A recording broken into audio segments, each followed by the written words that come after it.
shape our future. We came to feel the music.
You're watching TBPN. It is Wednesday, April 9th, 2025. We are live from the Temple of Technology, the Fortress of Finance, the capital of capital. And the Fortress of Finance has never been stronger. We're back. The market's ripping. We're back, baby. I for one, I never doubted happened. for a second. I never doubted for a second. Yeah. I never said it was so over. But yet we are so back. Always knew we'd be back. I always knew. Knew. Yes. It's a perpetual cycle. It is. It's so over. We're so back. If you haven't been tracking, the breaking news is that the market's way up on the announcement from President Donald Trump that there will be some of the tariffs will be put on hold, specifically for countries that do not and the retaliate. main thing here is Walter Bloomberg wasn't wrong. Yes. He was just a little bit early. And this is a lesson that, founders, investors often learn. Being too early can be equivalent to just being wrong. Yes. But we're going to give we're going to give Mr. Bloomberg a little bit of. You're joking, but maybe he did know something? No. He watched an interview. The Monday move was he watched a live interview, kind of misinterpreted what the person said, and then nobody could verify it. The front of the Wall Street Journal says stocks surge as Trump authorizes a 90-day pause on some tariffs. Meanwhile, he is raising the China tariff to 125%. So I think that's probably what's being under-discussed in the midst of this crazy 10% jump in the NASDAQ. That is insane. Is that this is turning into it originally was we are renegotiating the global order of tariffs. We're going back to Bretton Woods, baby. We're talking about the Nixon shock. We're talking about major geopolitical global world order, dollar reserve currency stories. And now I think we are going to be more in the era of this is truly just a U.S.-China trade war, and that's where the pressure is going to be. And we have a lot to break down from that. Ben Thompson is back, baby. He's off of vacation, and he's been posting every single day, dropping some great analysis. We'll take you through that. We'll go through some OpenAI news about the device that they're potentially building and some other stuff before we jump over to the timeline and our guests. Let's kick it off with what Ben Thompson had to say about Apple, because Apple is the company to watch. Wait, you didn't want to kick it off with this other post that you have there? Yeah, why don't we start there, John? Yeah, this is some really important news. Breaking news. This is from Landshark. Landshark writes, not sure if everyone already knows this already, but there is a guy on Instagram who behind the back deadlifts 30 kilograms more than the deadlift world record in his backyard. And I just thought this was important to share because, obviously you knew this. Obviously I knew this. Obviously most of the people in the show will know this. But if there's people that have been living under a rock and maybe distant family members, people have been traveling for a long time, maybe they're doing one of those deadliest catch things and they just haven't had access to the internet. You got to let them know because this is important news. And the fact that this is not moving protein futures. Yes, this crazy, really should move markets. This should be market moving. This should be right up there with the Trump tariff story. Bloomberg. Yes. So there's a man on Instagram who is deadlifting 1,168 pounds, which puts him in the 1,000-pound club. Wait, I have never, just on this one lift alone. Have you ever attempted a behind the back deadlift? I've never attempted a behind the back deadlift. Now I'm super curious. Yes, I do wonder if this is just innovation and it's easier somehow, and no one ever realized. No human had ever said. Yeah, it's kind of like what if we put it behind throwing the basketball like underhand granny style. People thought that might be easier, but it's like embarrassing, so no one would do it. And so, but you actually could get a higher shot percentage. But it became like a meme thing. 530 kilograms. That's so much weight.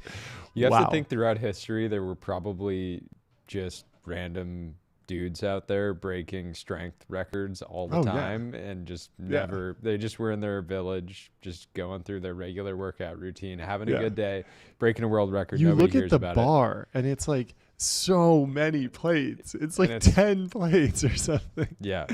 It's crazy. Anyway, very important story. Anyways, well, we just wanted to make sure that we highlighted that to start the show. It's very important. Back to Ben Thompson and what's going on with Apple in China. He starts the quote from the Wall Street Journal. Beijing lashed back at President Trump's threat of even higher tariffs on China, raising the specter of an all-out trade war between the world's two biggest economies. If the U.S. insists on its own way, China will fight to the end, the country's commerce ministry said Tuesday. Trump had said he would slap an extra 50% tariff on China if Beijing didn't drop plans to retaliate against extra levies he announced last week. In a sign Beijing is digging in for a protracted battle, the government threw its weight behind the stock market and devalued the yuan against the dollar, pulling a reference rate below a key threshold for the first time since the fall of 2023. In spite of the spiraling tensions, global markets broadly rose Tuesday, pairing some losses after a bruising three-day sell-off.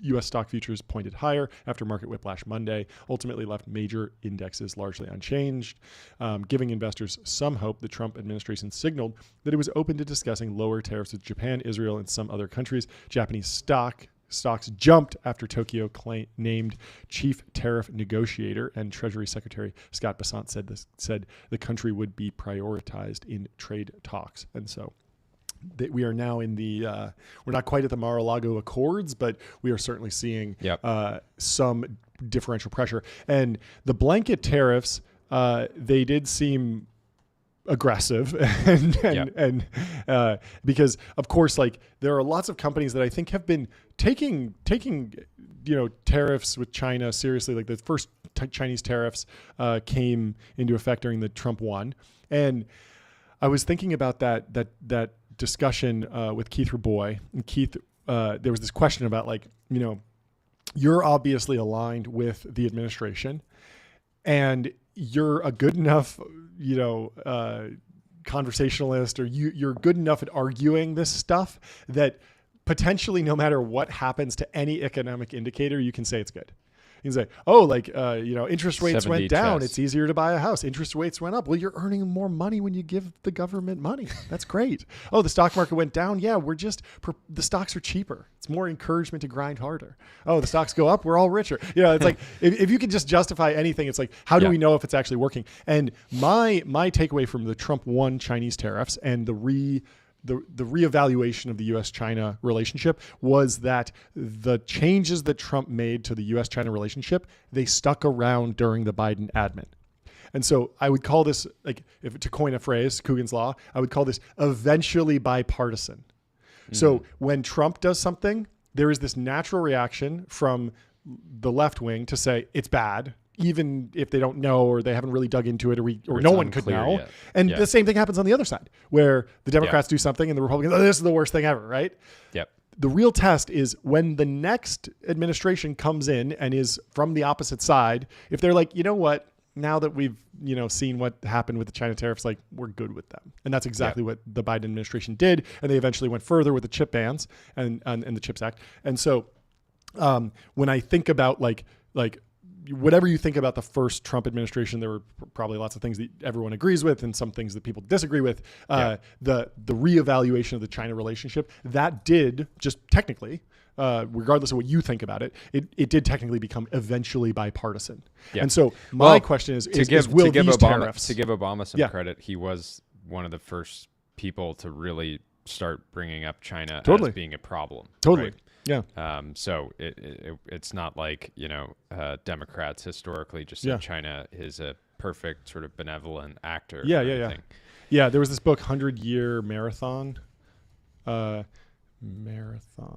by Michael Pillsbury, and he kind of wrote the defining book on like China's strategy to become a global hegemon. That they're not moving quickly; they're thinking very slowly. They think about warfare not in the purely kinetic terms, and there's economic warfare. They're willing to invest in these industries, like we've talked about with DJI and robotics, for a very long time, lose a lot of money, but eventually be the winner. And I think this woke a lot of people up in Washington, and this eventually became kind of the backbone of China policy on both the left and the right, which is interesting. And I do wonder, with time, a lot of these, like the Nixon shock, for example,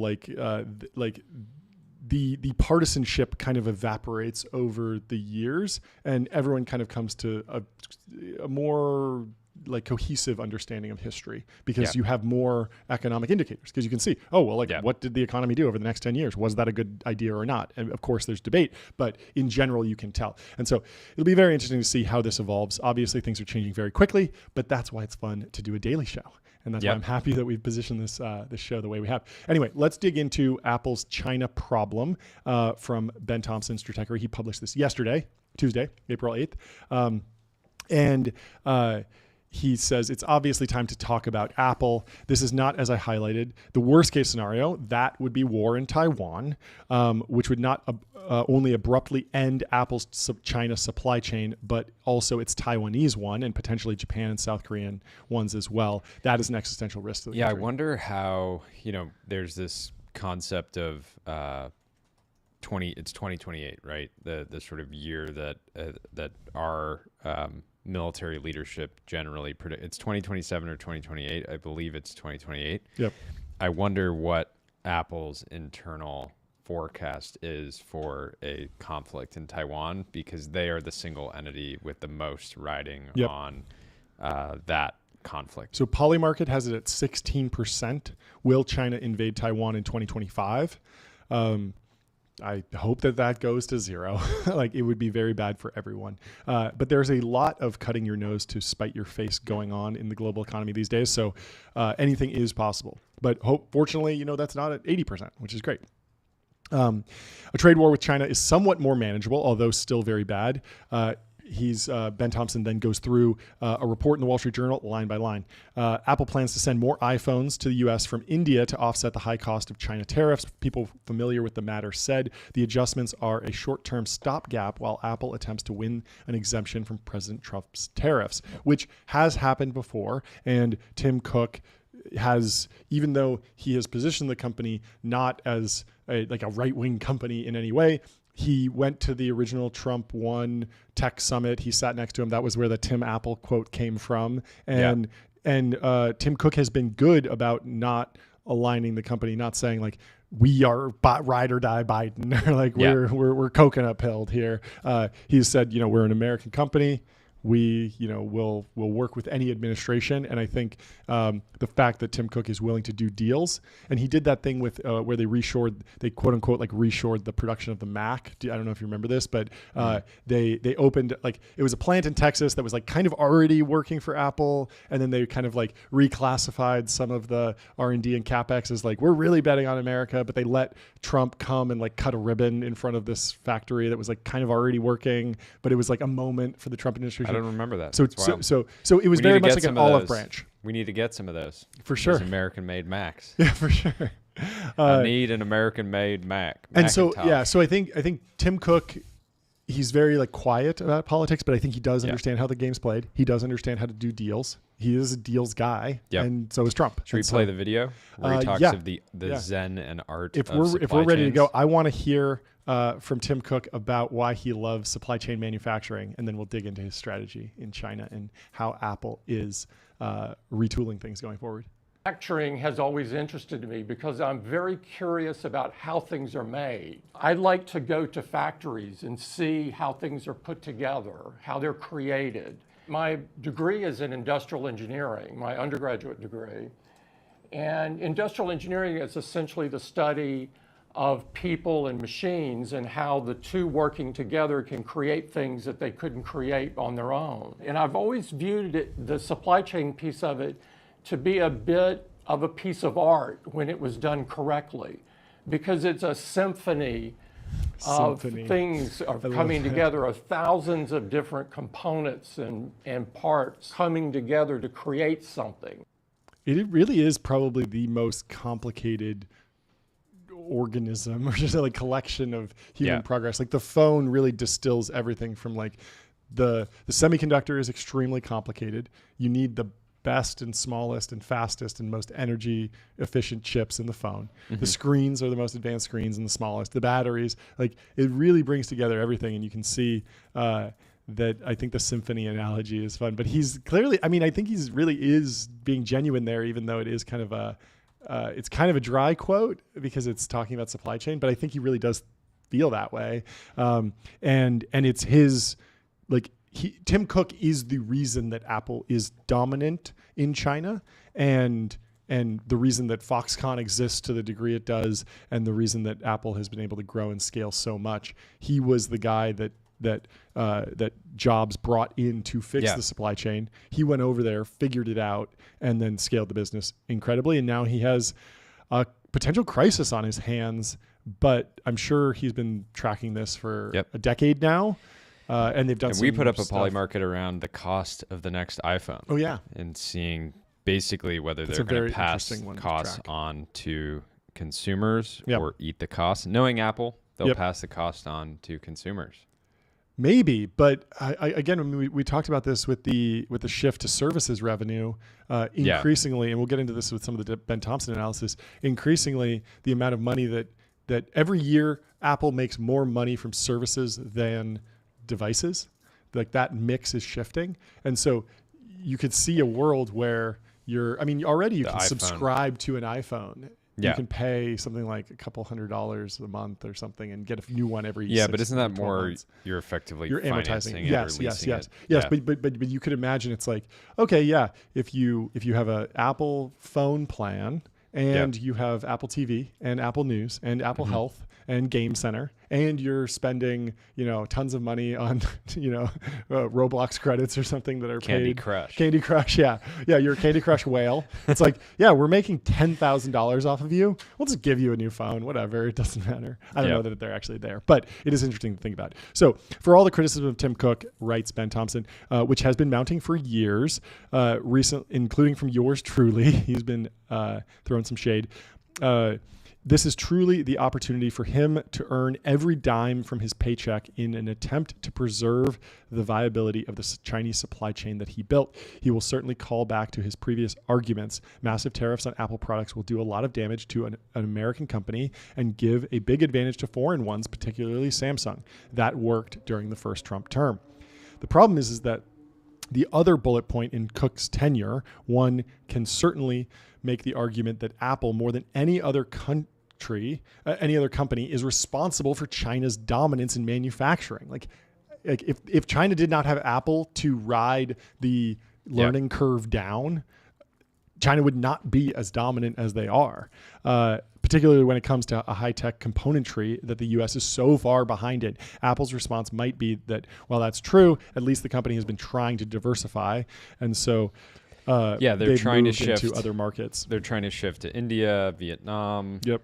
And I'm sure out of this will come a U.S. iPhone factory. Yes, but I don't most importantly, when you hear, the iPhone has shifted from China to India, that's the last stage manufacturing process. That's not the componentry. Yeah. So Apple makes many iPhone components in China, but in recent years has assembled more of the devices in India, and they're not. Yep. And it's such a huge scale that they manufacture they assemble in both. That allows the company to stamp India as the country of origin for those devices because they undergo substantial transformation there from a pile of parts to a functioning smartphone. Yeah. Since 2017, Apple has worked with partners to assemble iPhones in India, starting with older models and gradually expanding to include the latest ones. The policy both addresses China's risks and it avoids important tariffs when selling in India, one of the world's fastest growing smartphone markets. The fact that India does little more than assemble Chinese sourced components gets at one of the reasons for blanket tariffs.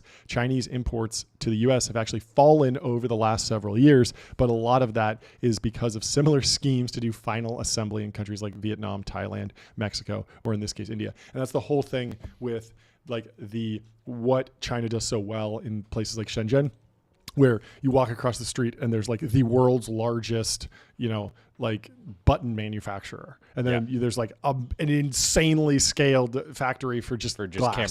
Camera lenses. Mobile Exactly. phone And camera so, lenses.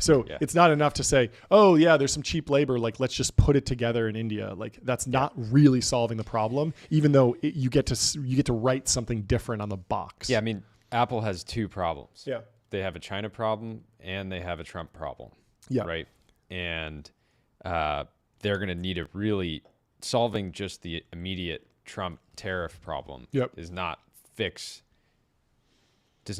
their kind of collective issues, right? This dependency on China, that again, it could end up being, if they do some type of like Operation Warp Speed to move production out of China and including the individual parts production, that could end up saving them if there's an eventual Taiwan conflict. So Ben Thompson goes on to say, building on the blanket tariff point, probably the biggest question right now is if the goal is to fundamentally reshape the global economic order or to simply cut off China. We have more information here. I think it does seem more targeted at China now. We're seeing that Trump's pulling back from this idea of reshaping the global economic order, but we will have to see where it all pencils out. If it's the former, then there is arguably less incentive for Apple to change anything, because if they go anywhere, they're going to feel the pain everywhere. And so that probably makes the most sense to keep the supply chain based in China with final assembly elsewhere.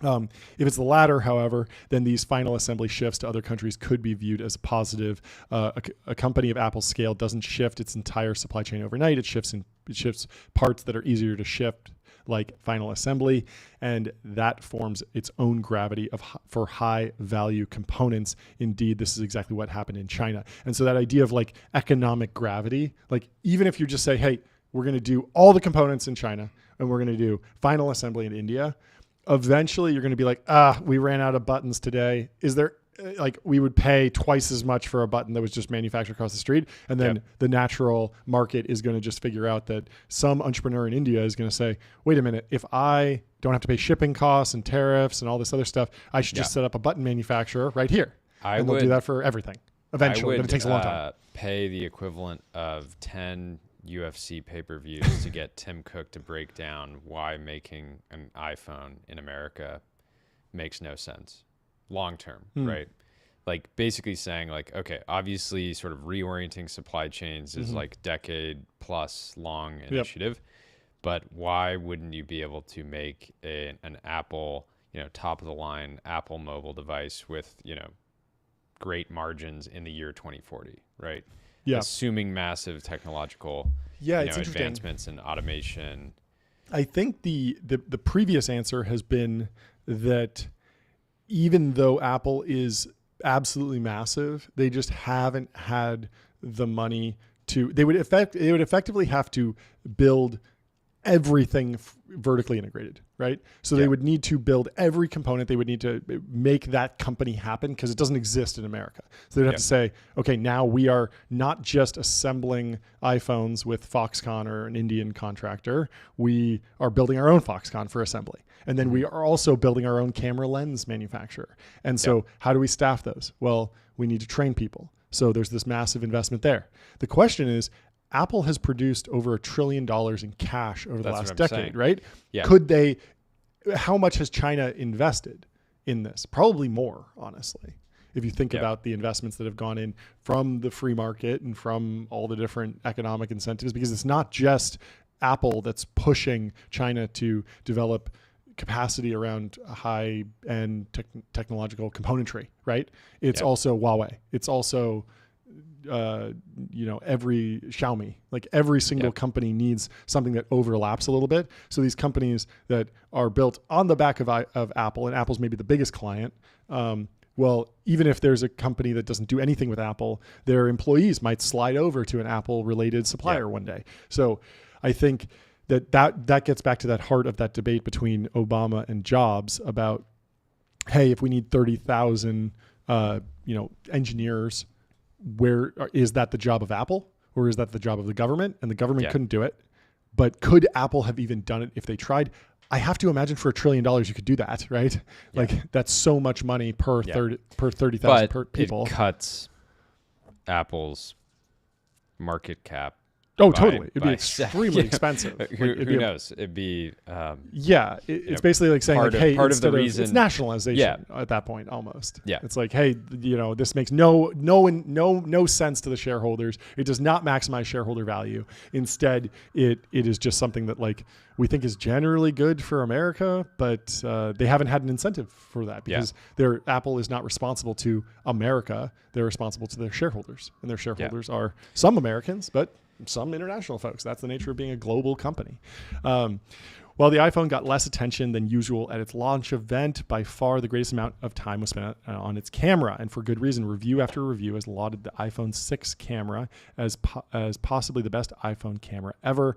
As it turns out, though, there are a couple of companies in the world that are capable of producing such a camera, and Largan Precision is one of them. That's why they provide the camera for the iPhone 6. So this was like one of the first stories of major outsourcing in the iPhone supply chain. They had a $9.6 billion market cap, barely registers when compared to Apple's $623 billion number at the time. Now it's in the trillions. But when you consider that Largan Precision is a relatively tiny company, that's pretty darn impressive. And I can assure you the founders are living much more comfortably than all but the most senior Apple managers.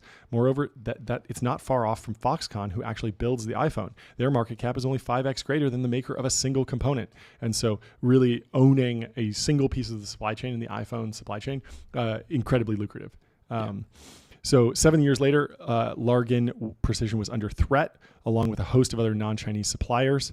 With the iPhone 13 model, Chinese outfit Sunny Optical has finally broken into Apple's supply chain, marking the first occasion upon which a PRC-based supplier has entered the iPhone's optical parts realm to capture supply of one of the model's three main lenses, namely the 7P, 7-stack wide-angle lens.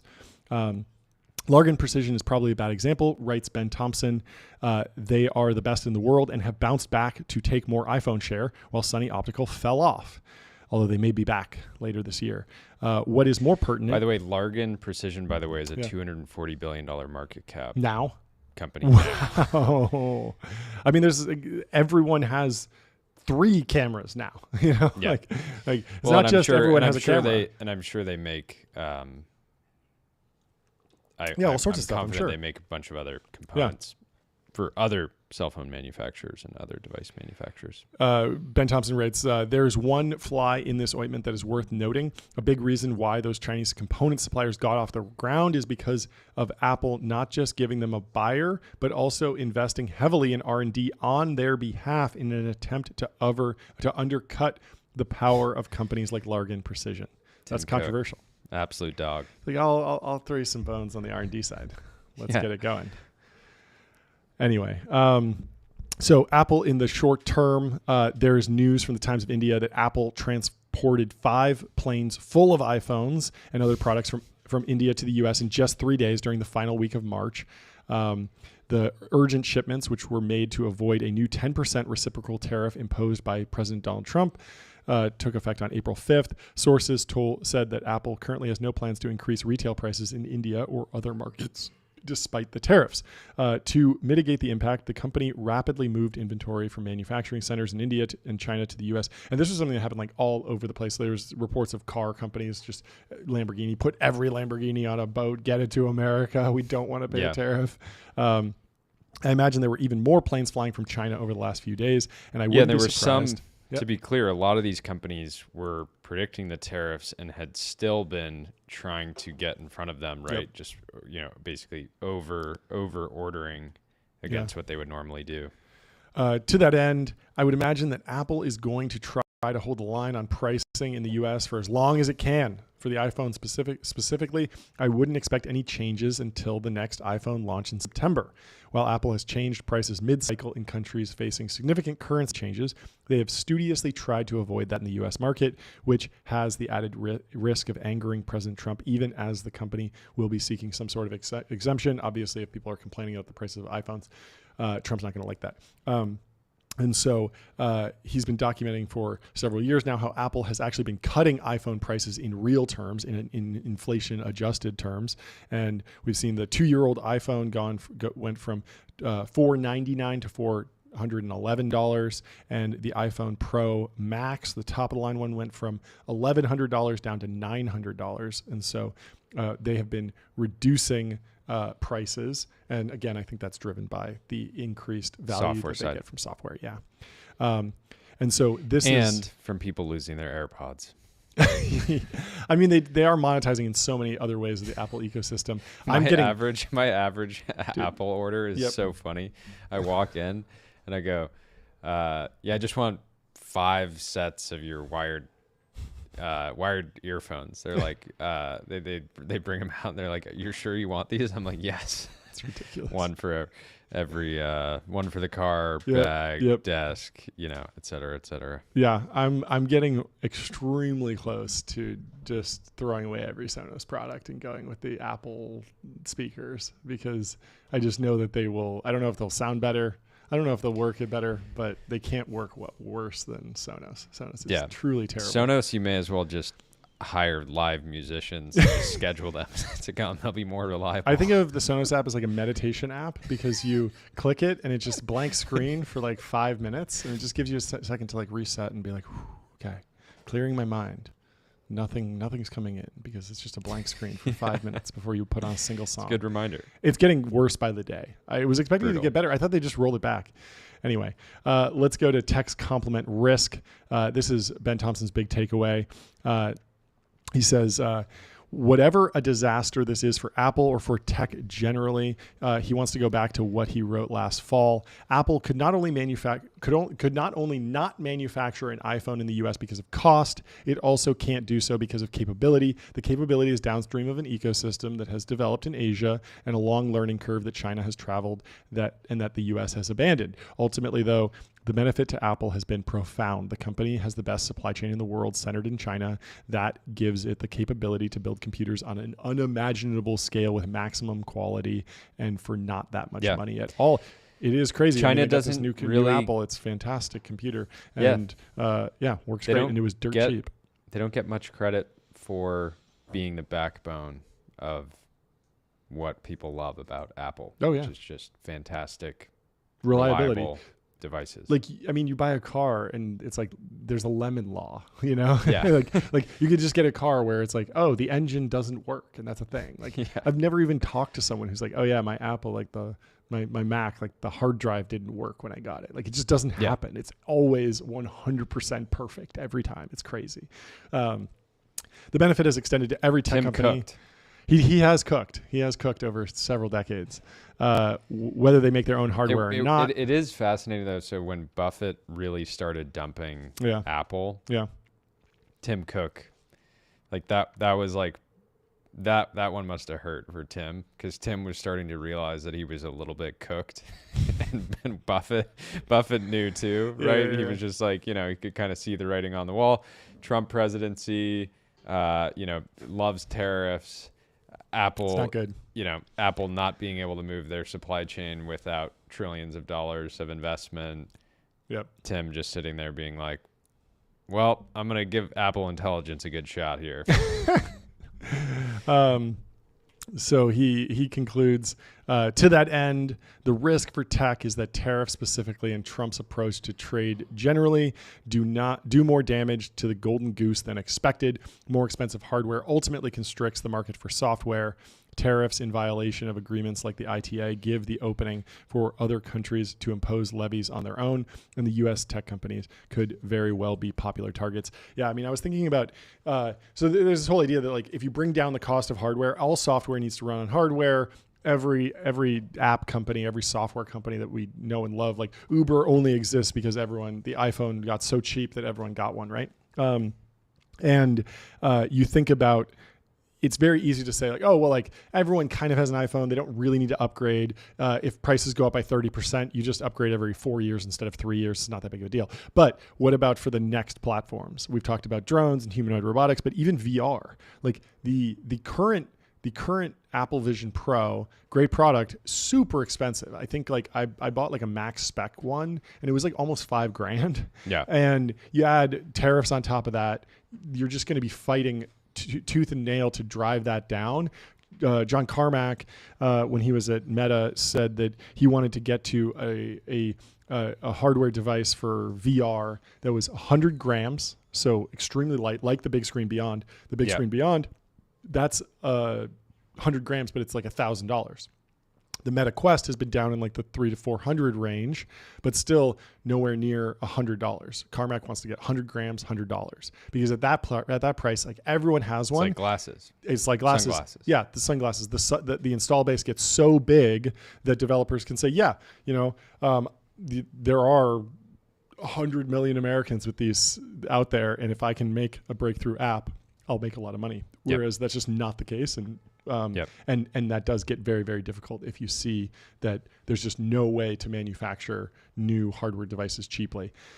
So it's a complicated problem. U.S. tech exports are primarily software and services, which aren't calculated in things like trade deficits. One suspects that means that the Trump administration isn't very concerned about them, although countries looking for retaliation targets surely will be. That, though, pales in comparison to the costs of blowing up the hardware supply chain, tech's most essential complement. This isn't the end. It's just an Apple story. This isn't in the end just an Apple story. So yes, this idea that like if all the hardware devices get more expensive because the supply chain blows up, you could actually see like Google suffer and Apple and Meta suffer is a very interesting take. Anyway, should we move on to some ads? Everyone wants to hear ads. Yeah. Let's talk about public investing for those who take it seriously. Multi-asset investing, industry-leading yields, trusted by millions. If you're looking to get in on the action, we had Leaf on. Bonds. A lot of people were buying yesterday. They did great, I guess, because the market's way up. I won't give you any financial advice, but anytime there's news, people buy, good or bad. It is crazy. I mean, look at this. No, but we are the generation. We are the generation that is. We're the buy the dip generation. We are the buy the dip generation. Yeah.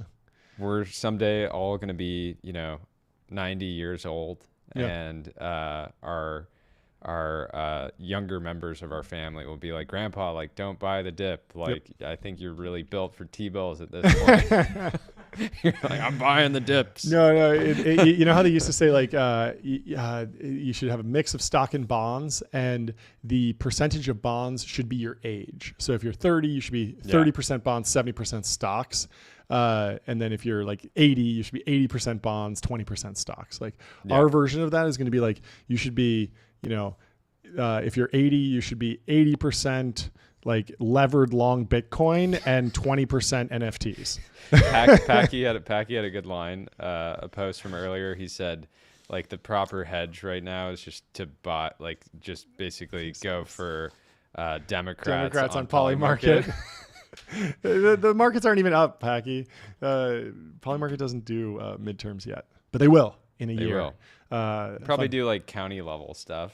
County level stuff. Just people are like, I can't take these tariffs. Like, I'll vote for anyone. Like, I'll vote for a Democrat in my city council.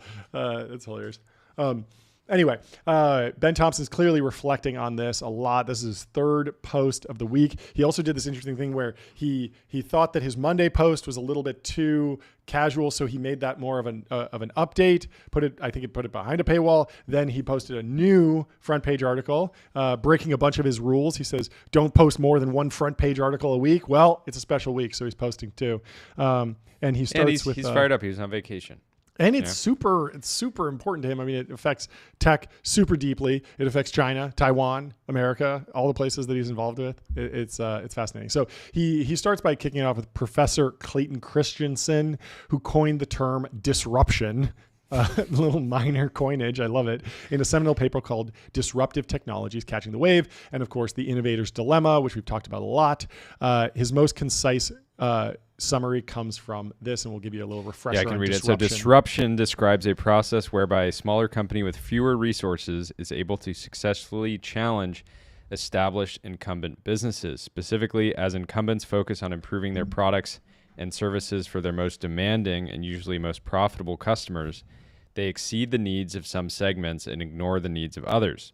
Entrants that prove disruptive begin by successfully targeting those overlooked segments, gaining a foothold by delivering more suitable functionality, frequently at a lower price. Incumbents chasing higher profitability in more demanding segments tend to not to respond vigorously Entrants then move upmarket, delivering the performance that incumbents' mainstream customers require while preserving the advantages that drove their early success. When mainstream customers start adopting the entrants' offerings in volume, disruption has occurred. So when CNBC starts posting unhinged, sort of highlighting unhinged posts from the timeline, we'll know that it's working. Yep, totally. But we're counterpositioned. They can't do it. Yeah. They're built different. So it's over for them. Notice what did still happen in the United States, at least back then, actual chip fabrication. This was the main driver of innovation. It's kind of Silicon Valley 1.0. That was where innovation happened and where margins were captured. So of course, U.S. chip companies kept that for themselves. So when chips started to boom, U.S. companies kept the innovation and the fabrication. It was tedious and labor-intensive assembly and testing that was available to poor Asian economies led by authoritarian governments eager to provide some sort of alternative to communism. And so that's why the chip manufacturing went abroad. One important point about new market disruption, which Asian manufacturing is that it is downstream of a technological change that fundamentally changes cost structures. In the case of Asian manufacturing market, there were actually three. Number one, in 1963, Boeing produced the 707, the first jet airliner capable of nonstop service from the United States to Asia. In 1970, the 747 made this routine. In 1964, the first trans-Pacific telephone cable between the United States and Japan was completed. Over the next several years, it would be extended throughout Asia, so you could fly there with nonstop service. So you wouldn't need to stop in Hawaii anymore. So you could get there like in a day instead of two. You could also call. And then ISO 668 dropped in 1968. Good timing, I guess, that one. Standardized shipping containers. And that dramatically increased the efficiency with which goods could be shipped over the ocean in particular. These three factors in combination for the first time enabled a new kind of trade. Instead of manufacturing products in the United States and trading them to other countries, multinational corporations could invert themselves, focus on design products in their home markets, then communicate those designs to factories in other countries and ship finished products back to their domestic market. And thanks to the dramatically lower wages in Asia, supercharged by China's opening in 1978, it was immensely profitable to do just that. So it was just basic economics. And so, yeah, we can go through some more of this. But he goes back to it is iPhone. Fascinating how there's this narrative in Silicon Valley startups, venture broadly, that we used to do hardware, like we were this sort of like hardware culture. Yeah. It's called Silicon Valley for a reason. Yet all that silicon was actually scaled from a manufacturing standpoint pretty quickly from Asia. Mm-hmm. Yeah, I think it's silicon, not silicone. Silicone. Is that what goes in? Wait, are they different? I actually don't know. Anyway, silicon. I think they are. I think they must be related, but just slightly different pronunciations or something. Yeah, I don't know. Wouldn't be the first time I botched a pronunciation. Me too, especially a person's name. I'm terrible at that. Anyway, let's move on to iPhone stuff again. Ben Thompson writes, there is one other very important takeaway from disruption. Companies that go up market find it impossible to go back down. And I think this applies to countries too. Start with the theory. Christensen had a chapter in The Innovator's Dilemma entitled, What Goes Up Can't Go Down. Three factors: the promise of upmarket margins, the simultaneous upmarket movement of many of a company's customers, and the difficulty of cutting costs to move down market profitably. Together, create powerful barriers to downward mobility. In the internal debates about resource allocation for new product development, therefore, proposals to pursue disruptive technologies generally lose out to proposals to move up market. In fact, cultivating a systemic approach to weeding out new product development initiatives that would likely lower profits is one of the most important achievements of any well-managed company. You got to keep your profits high. Now consider this in the context of the United States. Every single job in this country, even at the obsolete federal minimum wage of $7.25 an hour, makes much more money than an iPhone factory line worker. And critically, we basically have full employment. That is what full unemployment. No, we have full employment. Vibes-based economy. And we do. Even post-COVID, we bounce back very quickly to like 3 or 4% unemployment. By the way, Ben shares now seems obvious. Silicon Silicone is a synthetic polymer It's different. made from silicon. Silicon. God. Let us know in the chat how you made pronounce from it. silicone. We're working. It's kind of Anyways, Yeah. but silicon is just silicon element symbol SI. All right, we got it now. And We're so good to go. he points to White House press secretary Carolyn Leavitt making what he calls ridiculous statement in response to a question from Maggie Haberman of the New York Times about the types of jobs Trump hopes to create in the U.S. with these tariffs. Leavitt said, the president wants to increase manufacturing jobs here in the United States of America, but he's also looking at advanced technologies. He's looking at AI and emerging fields that are growing around the world that the United States needs to be a leader in as well. There's an array of diverse jobs, more traditional manufacturing jobs, and also jobs in advanced technologies. The president is looking at all of those. He wants them to come back home. Haberman followed up with a question about iPhone manufacturing specifically, asking whether Trump thinks that this is the kind of technology that could move to the U.S. Leavitt responded, Trump believes we have the labor, we have the workforce, we have the resources to do it. As you know, Apple has invested $500 billion here in the United States. We covered that, and it was kind of like money that they were maybe already spending, but still like a move in the right direction, I guess. So if Apple didn't think the United States could do it, they probably wouldn't have put up that big of a chunk of change. So could Apple pay more to get more U.S. workers? I suppose so, says Ben Thompson, leaving aside the question of skills and whatnot. But there is also the question of desirability. The iPhone assembly work that is not automated is highly drudgerous, sitting in a factory for hours a day, delicately assembling the same components over and over again. And again, it's like I hear all this, but when I think about what's happening in humanoid robotics, AI, And not even humanoids, just just one robotic robotics. arm Yeah. or just a 6-axis. Like, I mean, you look at what Hadrian's done with, I mean, Chris has raised a lot of money, but it's not that much money. Yeah. And he's been able to build, he has a couple And this is robotic what arms. Sam and said he has a couple yesterday, CNCs and stuff. onshoring, reshoring is not a jobs program. Yes. I think there will be jobs created, but we're not going back to this idea that, 50% Assembling of iPhones. Americans will be assembling iPhones. It's like America will do the iPhone assembly, but at a more efficient rate. It's a huge challenge, but people say it's impossible because we're not down the learning curve and it's so hard.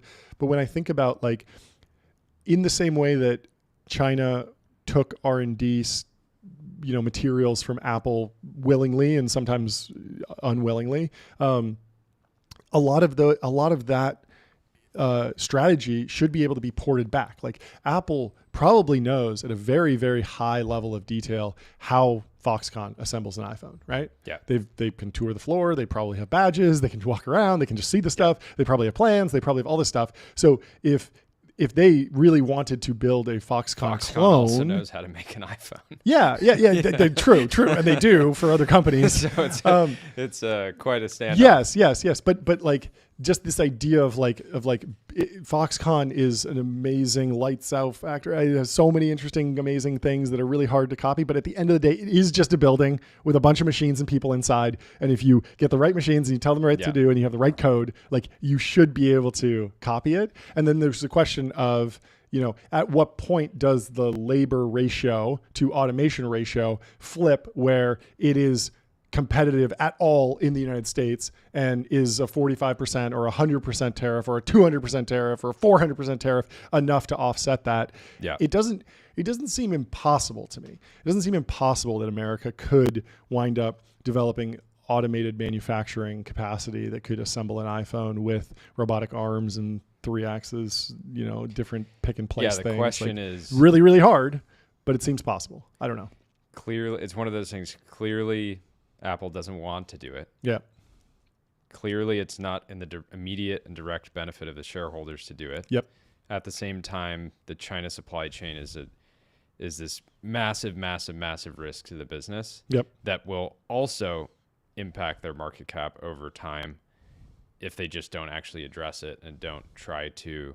And the question just becomes, like, how hard can they lean on India, right? How hard can they lean on Vietnam if they spend hundreds of billions or trillions of dollars to sort of rebuild these supply chains elsewhere? is there a world where in 2040 suddenly we have, problems with another country? Right? Yeah. So, And this is the question of like that center of gravity. And this is what's so interesting is that right now, if let's read from Ben Thompson again, and then I'll give some extra context.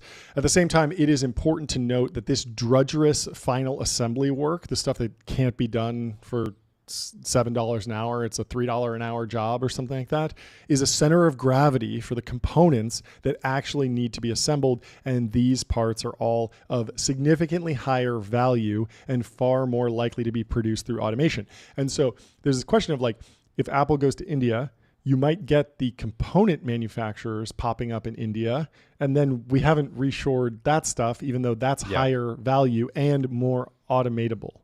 And so there's this weird scenario where I don't know exactly what you could do to stimulate this, but maybe iPhone assembly in the United States is what you need to do to get to kickstart all of this. And so any economic policy that you can put in place that gets the iPhone assembled, even if it really is, we're paying people $20 an hour and like college kids are doing it. And it's just the best option. It is grueling, but but we know that we're going to automate that. And you don't go into the career of iPhone assembly knowing I'm going to be doing this for my entire life. You go in knowing I'm here to do this really hard work under American, human rights rules. And so it won't be as brutal, but it'll be rough. I'll do that for a couple years and then I'll move up and become a manager of robots, or I'll become an engineer, or I'll become someone who works in componentry and it's higher value. That's not that crazy of a trade. It's not great, but it is possible. I always have this riff about like maybe what we need to do to reshore manufacturing is make Happy Meal toys here. Like everyone's talking about, we need like aerospace and defense parts made in America. And it's like, those are really, really key. We got to make our drones and we need our Anduril stuff here. But maybe part of the reason why DJI exists in China is because they Happy Meal exists in China. To be clear, that's a big issue with the China tariffs is just how much of the supply chain for the toys that our incredible young American children depend on for joy and happiness. Yeah, we were talking about this, the American toy manufacturer. I got a pitch just the other day for one. Really? Yeah, people are starting to think about it. I thought it was cool. The Advanced Toy Manufacturing Company of America. I mean, you've used these toys. Like some of them are like so rough. No, I hate it. It's so sloppy, and you're just like, this thing is going to last 3 months, and it's going to be in the landfill. They don't last 3 months. Yeah, a lot of these things last 24 hours, 12 hours. Yeah, and it's not like even I have like a toy a day. And I'm not even that panicking about like, we're going to run out of landfill. It's more just like the aesthetics of it are just like the emotion of like I was reading a book last night and the inscription was like to John, like to me. Yeah. Because like we passed that down. Yeah. It's a 25-year-old book or something, a 35-year-old book. Yeah, something my like son plays with my Legos. That I had when I was a kid. Exactly. But my dad had. Yeah, and it's like what are the new toys that you're going to pass down? Certainly not some sloppy injection molded like robot that's going to completely explode in 3 months or 24 hours as you put it. And so let's close out with a little bit of Ben Thompson's takeaway. He is defining a better plan. A key distinguishing feature of a better plan is not that it doesn't seek to own supply, but rather control it in a way that U.S. does not today. So the question is, do we actually need to own the supply chain, or do we just need to have really confident control over it? And so he says, first, blanket tariffs are a mistake. I understand the motivation. A big reason why Chinese imports to the U.S. have actually shrunk over the last few years is because a lot of final assembly is being moved to countries like Vietnam, Thailand, Mexico. Blanket tariffs stop this from happening, at least in theory. And so that's a reasonable argument, but it could be risky. Yeah. The problem, he argues, is that those final assembly jobs are the least desirable jobs in the value chain, at least for the American worker, assuming the Trump administration doesn't want to import millions of workers. That seems kind of counter to the foundation of his candidacy. The United States still needs to find an alternative, trustworthy country for final assembly. This can be accomplished through selective tariffs, which is exactly what happened in the first Trump administration. And today it seems like that's maybe where we're going with these selective tariffs. Secondly, using trade flows to measure the health of an economic relationship with these countries, really any country, really, but particularly final assembly countries, is legitimately stupid. And this is what you were talking about with like Switzerland, right? Yeah. It's like, well, the trade Switzerland's flow another doesn't example. really make a great sense. Yeah. But it's like, yes, we buy a lot of Swiss watches. Yes. But yes, they also buy a lot of digital services. Yes, of course. and- Our movies and our Netflixes was Yeah. your point. Yeah, it makes a ton of sense. And those we're not getting factored into the calculus. But And so simply looking at trade flows, where an imported iPhone is calculated as a trade deficit of several $100s, completely obscures this reality. Go back to the iPhone. The value add of final assembly is in the single-digit dollar range. It's all the components that are expensive, the glass and the chip and stuff. You put it together, that's a couple bucks. The value add of Apple's software, marketing, distribution is in the hundreds of dollars, and that's where they extract their actual profits from. And so moreover, the criteria for final assembly country is that they have low wages, which by definition can't pay for an equivalent amount of US goods to said iPhone. And so they're making the iPhone, we're bringing it over here. It feels like we have a trade deficit of hundreds of dollars, but really we only got $5 of value per iPhone out of this country. And of course, because we're paying them $1 an hour, they're not going to be able to buy, $200 worth of Netflix a month. It would be interesting for Apple to do effectively a request for startups. And I know they highlight like a lot of their top vendors and say, hey, these are the companies that we're spending the most money with that do various things. But you have to imagine if Apple put out the challenge to bright, young, or mature technologists and said, hey, we need to make this button. The cost needs to be half a penny, and you need to be able to hit well, that's 50. Interesting. Kind of like an Apple-driven warp speed, where it's Yeah. like, if you can produce this, we will buy it, and Exactly. then VCs Yeah. can underwrite it and everything. Yeah. That's kind of interesting. I like that. Yeah. That's really cool. I bet you that the problem with that is that if they open source their supply chain economics, that opens them up to a bunch of different attacks from other countries and stuff, or companies. Let's continue with Ben Thompson. At the same time, the overall value of final assembly does exceed its economic value for the reasons noted above. Final assembly is gravity for those higher value components, and it's those components that are the biggest national security problem. This is where component tariffs might actually be a useful tool. The U.S. could use a scalpel instead of a sledgehammer to incentivize buying components from trusted allies or from the U.S. itself, or to build new capacity in trusted locations. And so, if the U.S. could sell the higher value components, that makes sense. Like it's much easier to imagine. Oh yeah, we have a amazing, like even Intel reshoring chip manufacturing, TSMC is going to Arizona, right? Like you can imagine that. Oh yeah, iPhone lenses for the really crazy 7-layer pancake wide angle lens. Like there's some amazing company in like San Jose that's doing that, right? Yeah, and people But don't realize iPhone assembly is tough. So when you look at the Apple supply chain problem and you say, okay, Apple might have to invest, or somebody would have to invest trillions of dollars to bring it to America. Yeah. That looks insane, right? Because it's basically like saying, take all of Apple's profits for the last, 10 years and don't distribute that out to shareholders or do buybacks or anything like that, and just invest it in this sort of new ground up supply chain. But then you look at how much money Foxconn makes a year and their revenue, which is in the hundreds of billions just on mobile devices, right? And so there is probably an economic equation where some combination of Apple, its own sort of off-balance sheet investment, and other private capital that could over time, we could make it in America. Yeah. It's just not as easy as Trump asking nicely or slapping tariffs around and expecting things to happen immediately. Yeah. What a chaotic week. What an interesting week. I'm excited for our guests. We're going to be asking more folks about their tariff takes, how they're processing all the market turmoil. We have Tracy Alloway from Bloomberg Odd Lots coming on the show, which would be great. But you know what isn't tariffed? Time. And what is time? Money. And how would you save both? I'd go to ramp.com, John. Why? Easy to use corporate cards, bill payments, accounting, and a whole lot more. I all in one couldn't have place. said it better myself. Go to ramp.com. Sign up for ramp.com. Go to folks. ramp.com. It really now, is. There's really never is been the a more best. important time to save time and money. Yeah. It's always been important, but now more than ever. Yeah, I mean, when these market shocks happen, like, all the VCs get on their podium and say, hey, here's my memo. There's economic turmoil. You need to, buckle down. We don't know what's going to happen in the funding rounds and the funding markets, but never a bad time to save money and never a bad time to understand what's going on in your business. So that's why you should sign up for Ramp, get clarity into what's happening in your business on the expense side. And we have Paul from BrowserBase coming in the studio, breaking down computer use, the next generation of large language models and artificial intelligence. Very excited to talk to him. And he's here. Let's bring him in. He's ready. Welcome to the studio. How you doing? The base man. Hey guys. The base What's man. up? What's up? Thanks for Looking having good? me. Came prepared.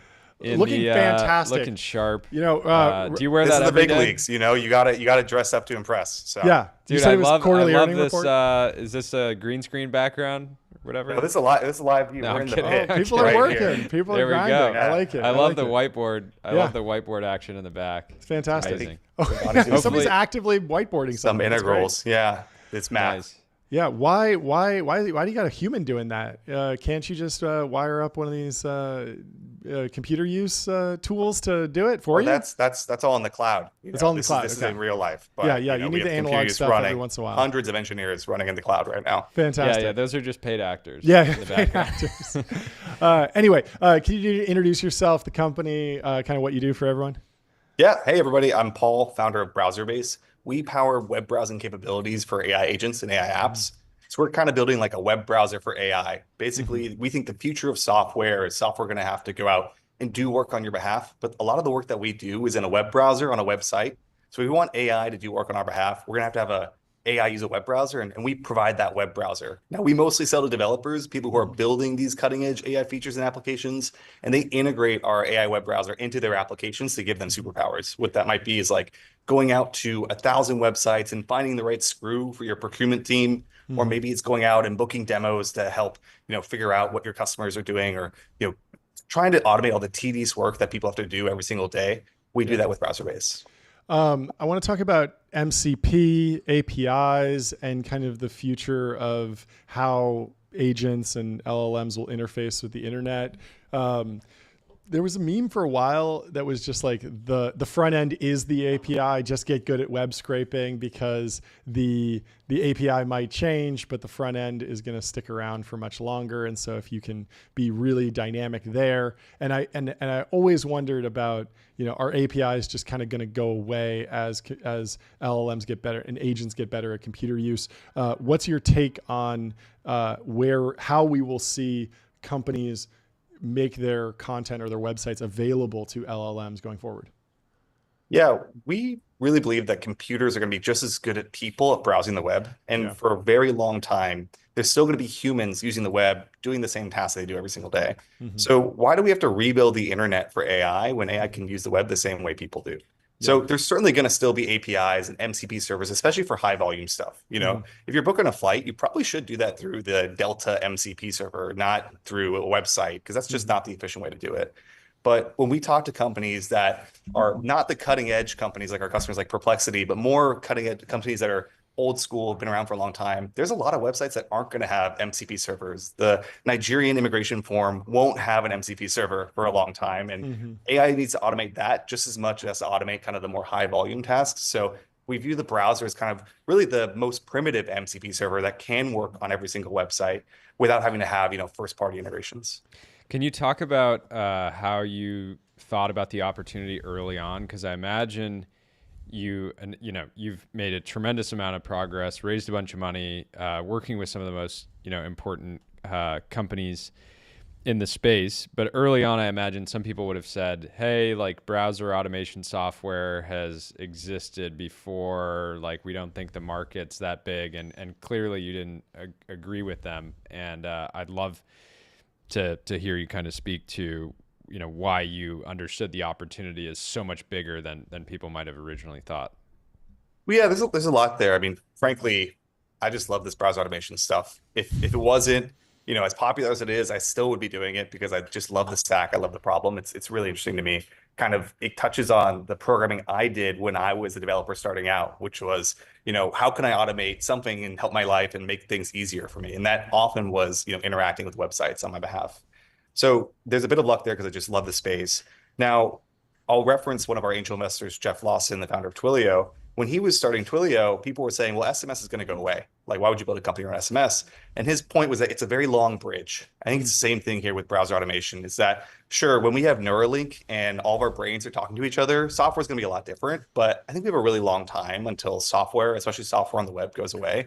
And taking that perspective where browser-based is going to build for that short, medium-term future and really build great technology to help agents run and do tasks on the web, that felt like an opportunity that was a bit contrarian.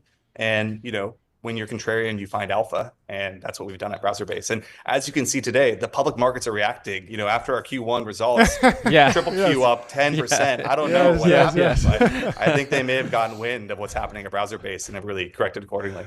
I love it. Can you talk about?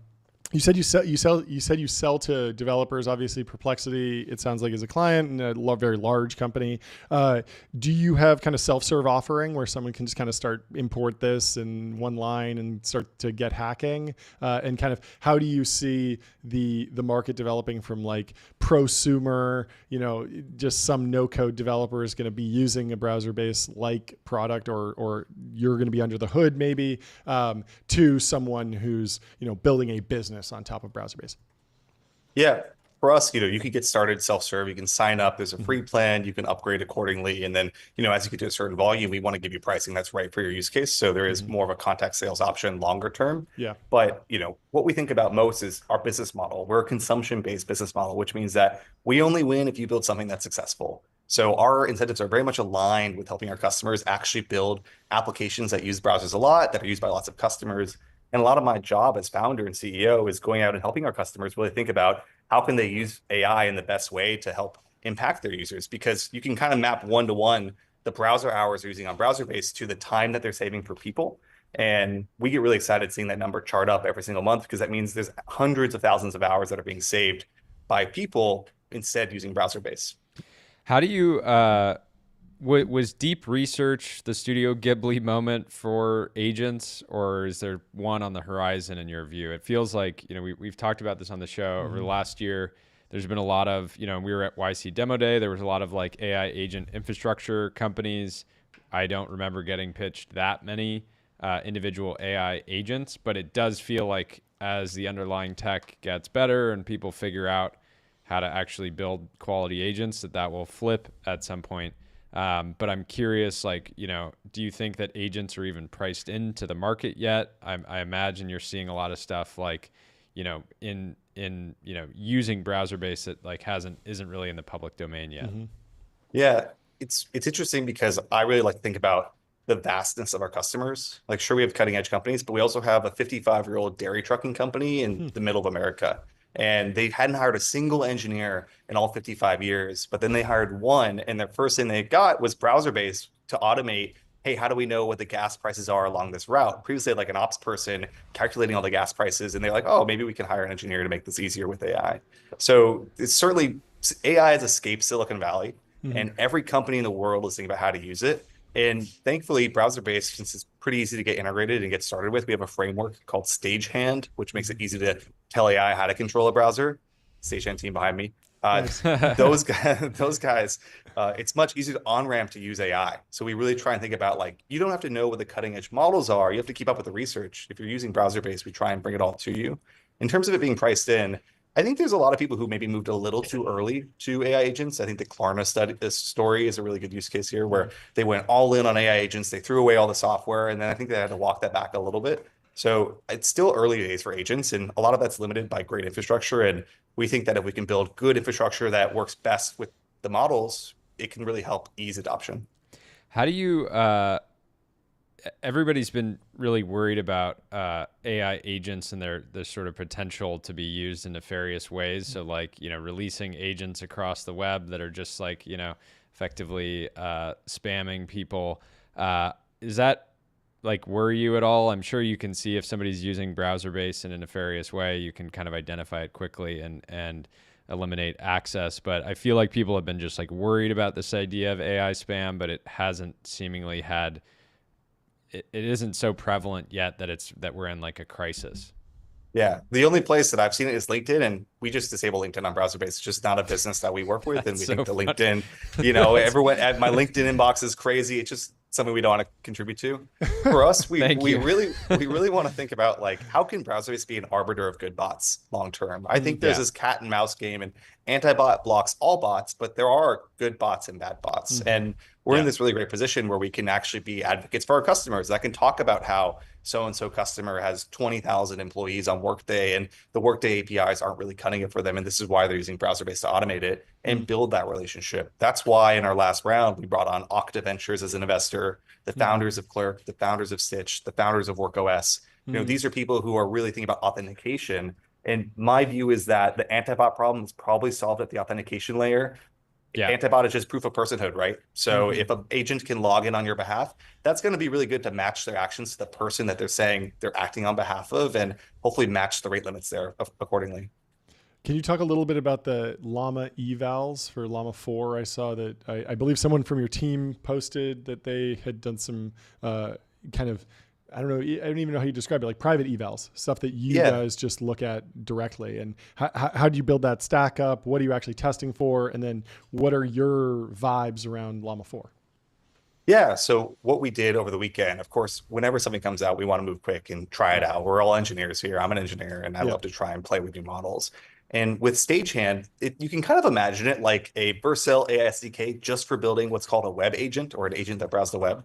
So we can slot in any sort of model into that. And we have a standard eval set that we run Stagehand against, common tasks on the web that we've kind of built up to evaluate different performance, like websites with drop downs, website with date pickers, the many different types of elements you see on the web. We want to see how our automation framework can stack up against that. We spent a bunch of money this weekend evaluating every single model that we could get our hands on against that eval framework. And we actually found that Gemini was one of the best performing models. I think it was Gemini 2.0 Flash. And Llama 4, a little bit more disappointing. Now, Llama 4, we used it with an inference provider, and we know the different inference providers can have different performance based on these different open source models. So I think it's still too early to call on Llama 4, but we're definitely excited about the stuff that Gemini is cooking up, and they seem to have really figured out some of this interesting stuff with long context models. Yeah, and also Llama 4, they haven't released the behemoth model, like their biggest and best, so maybe that changes the conversation when that happens. And then there was also a discussion about they might have used a different one on LM Arena. It was getting a little spicy on the timeline. What's your Paul Doom? What's your P Doom? Doom.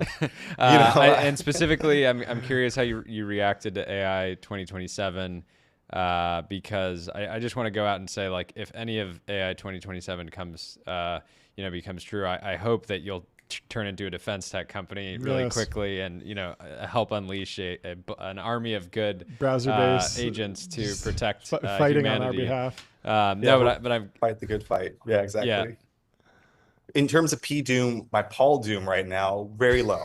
It still feels like there's a lot of, capabilities that need to improve, infrastructure needs to be built, and everyone seems really willing to work together, which is positive. I think I see a lot of partnerships happening in the ecosystem.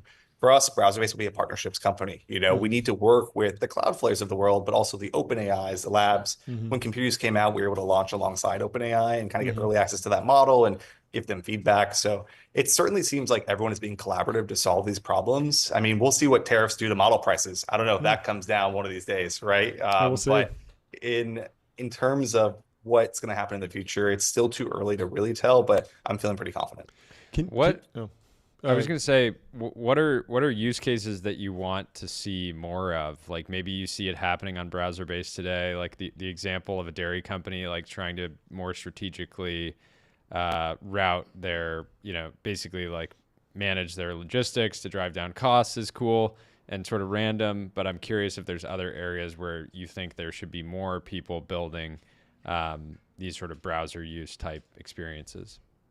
Yeah, for us, we really look to like all of these use cases that probably don't need to be standalone products on their own, but really help individual businesses. We get really excited about companies that are kind of building things in-house. One insight that I've had is that as code creation has become easier, more and more companies are kind of opting to kind of semi-build in-house, where they're pulling some primitives off the shelf, like some infrastructure like browser-based or maybe Supabase for their database, but then still building their own agent internally. I think it's kind of interesting. It's like, if you have all the primitives available, can you just stitch those together using Cursor and actually build something that's more bespoke to you? What we found from some customers is when they buy black box solutions, they aren't able to really tune it to their specific use case. And agents still need a lot of tuning for each individual use case. On the wider side of use cases I want to see, I really love seeing stuff around like every CEO should be looking at what do they have an operations team doing? Is it going to an insurance website and doing a credential check on a provider or insurance verification? Is it doing some interesting procurement task? Is it doing some manual research? And how can they automate that? There's a lot more tools out there than there were before, and it's easier to integrate than ever. Can you talk a little bit about the actual tech decisions you've made? I could imagine one version of computer use on the tech tree is like, take a screenshot, use a diffusion model to understand this. We're seeing this with images in ChatGPT. It's getting very good at recognizing text. It can recognize people within images. You could imagine taking a screenshot and just asking the vision model, where is the call to action? What, like define that in pixel terms so I can click that button. At the same time, you could imagine just passing the entire view source, like the entire DOM to an LLM and just saying, hey, write some jQuery that clicks on the call to action and make an educated guess based on that. You could imagine a hybrid approach. What has been most successful? What are the paths that you are not looking at these days? Yeah, for our framework, which really kind of abstracts all of this, we use everything. And I think that's the important thing is it's not one size fits all. If it's just screenshots or just DOM or hybrid, you really need to kind of think about what's the context size of the website. It's a very long, complex website with a lot of HTML. You probably want to go a vision approach. If it's Craigslist.org, DOM is probably sufficient. So I think every single website has different configurations that work well for it. And with our products, we really try and help developers make those right choices or not have to even think about that and just give us all the models they have access to. We can route between that model based on the type of website that's important and help them build the reliable web automation.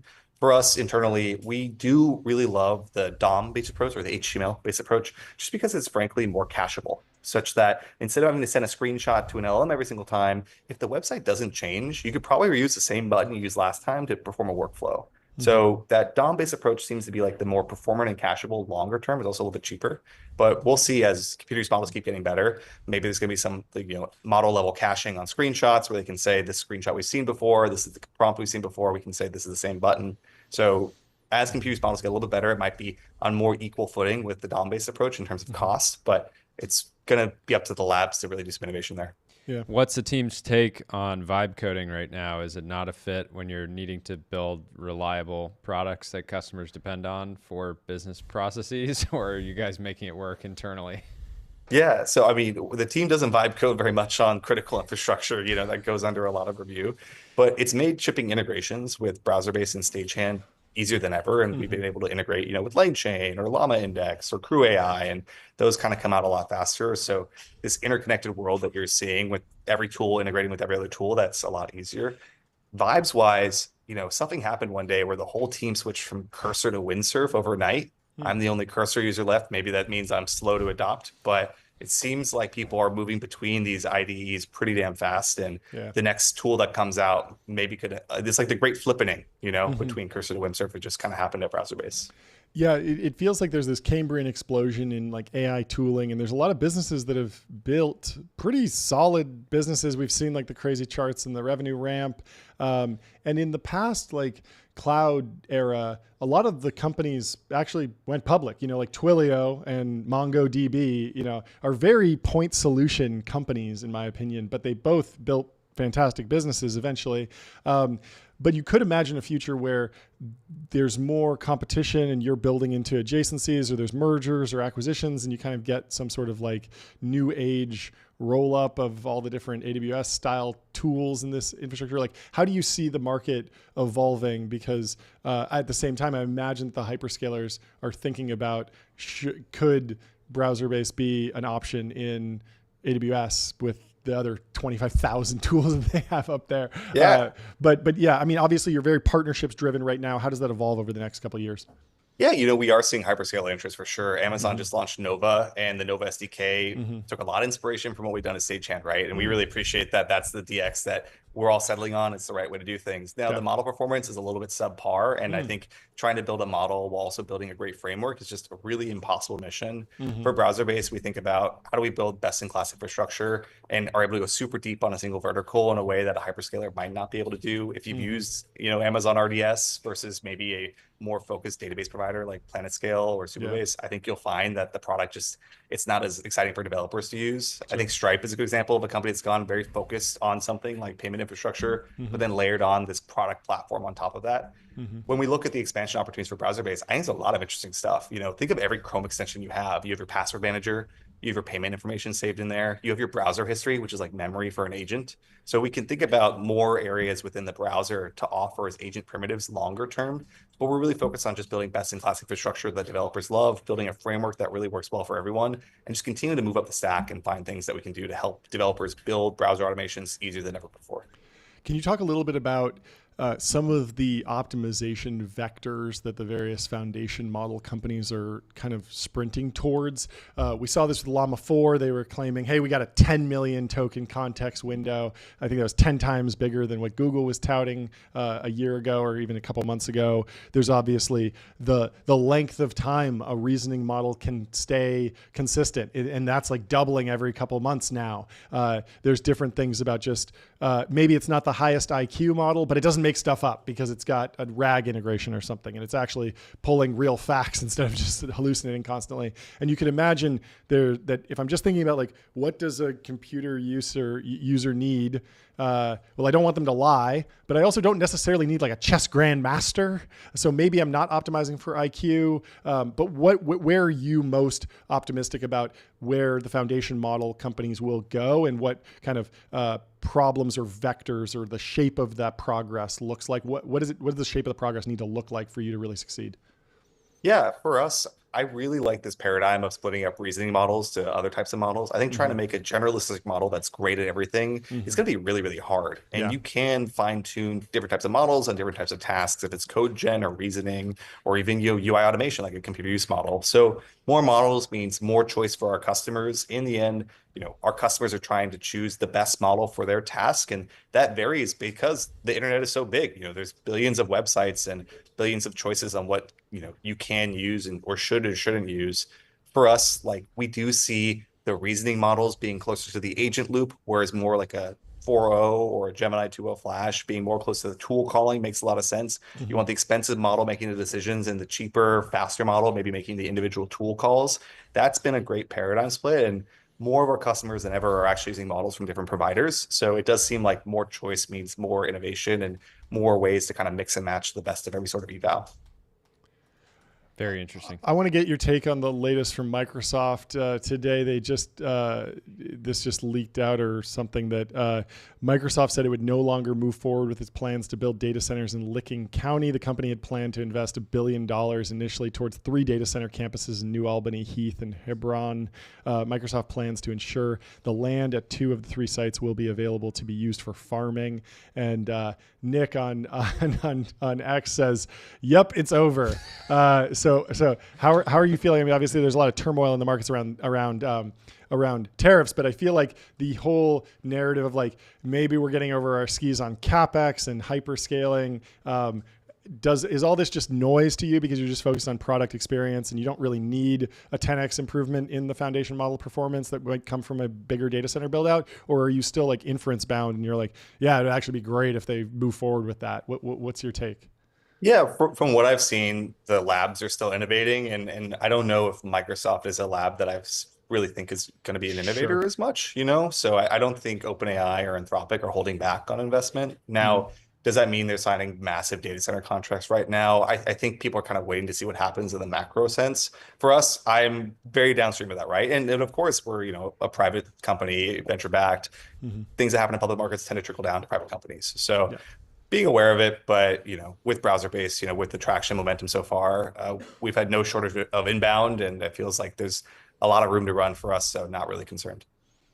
My last question, and you've covered some of it before, but can you talk about just general capability overhang? There's this with all the evals and the sort of pressure for the labs to constantly be number one or at least be at the top. it feels like that's almost like a distraction at times from just like delivering all of the capability that is now possible. But I'm curious what your take is on that.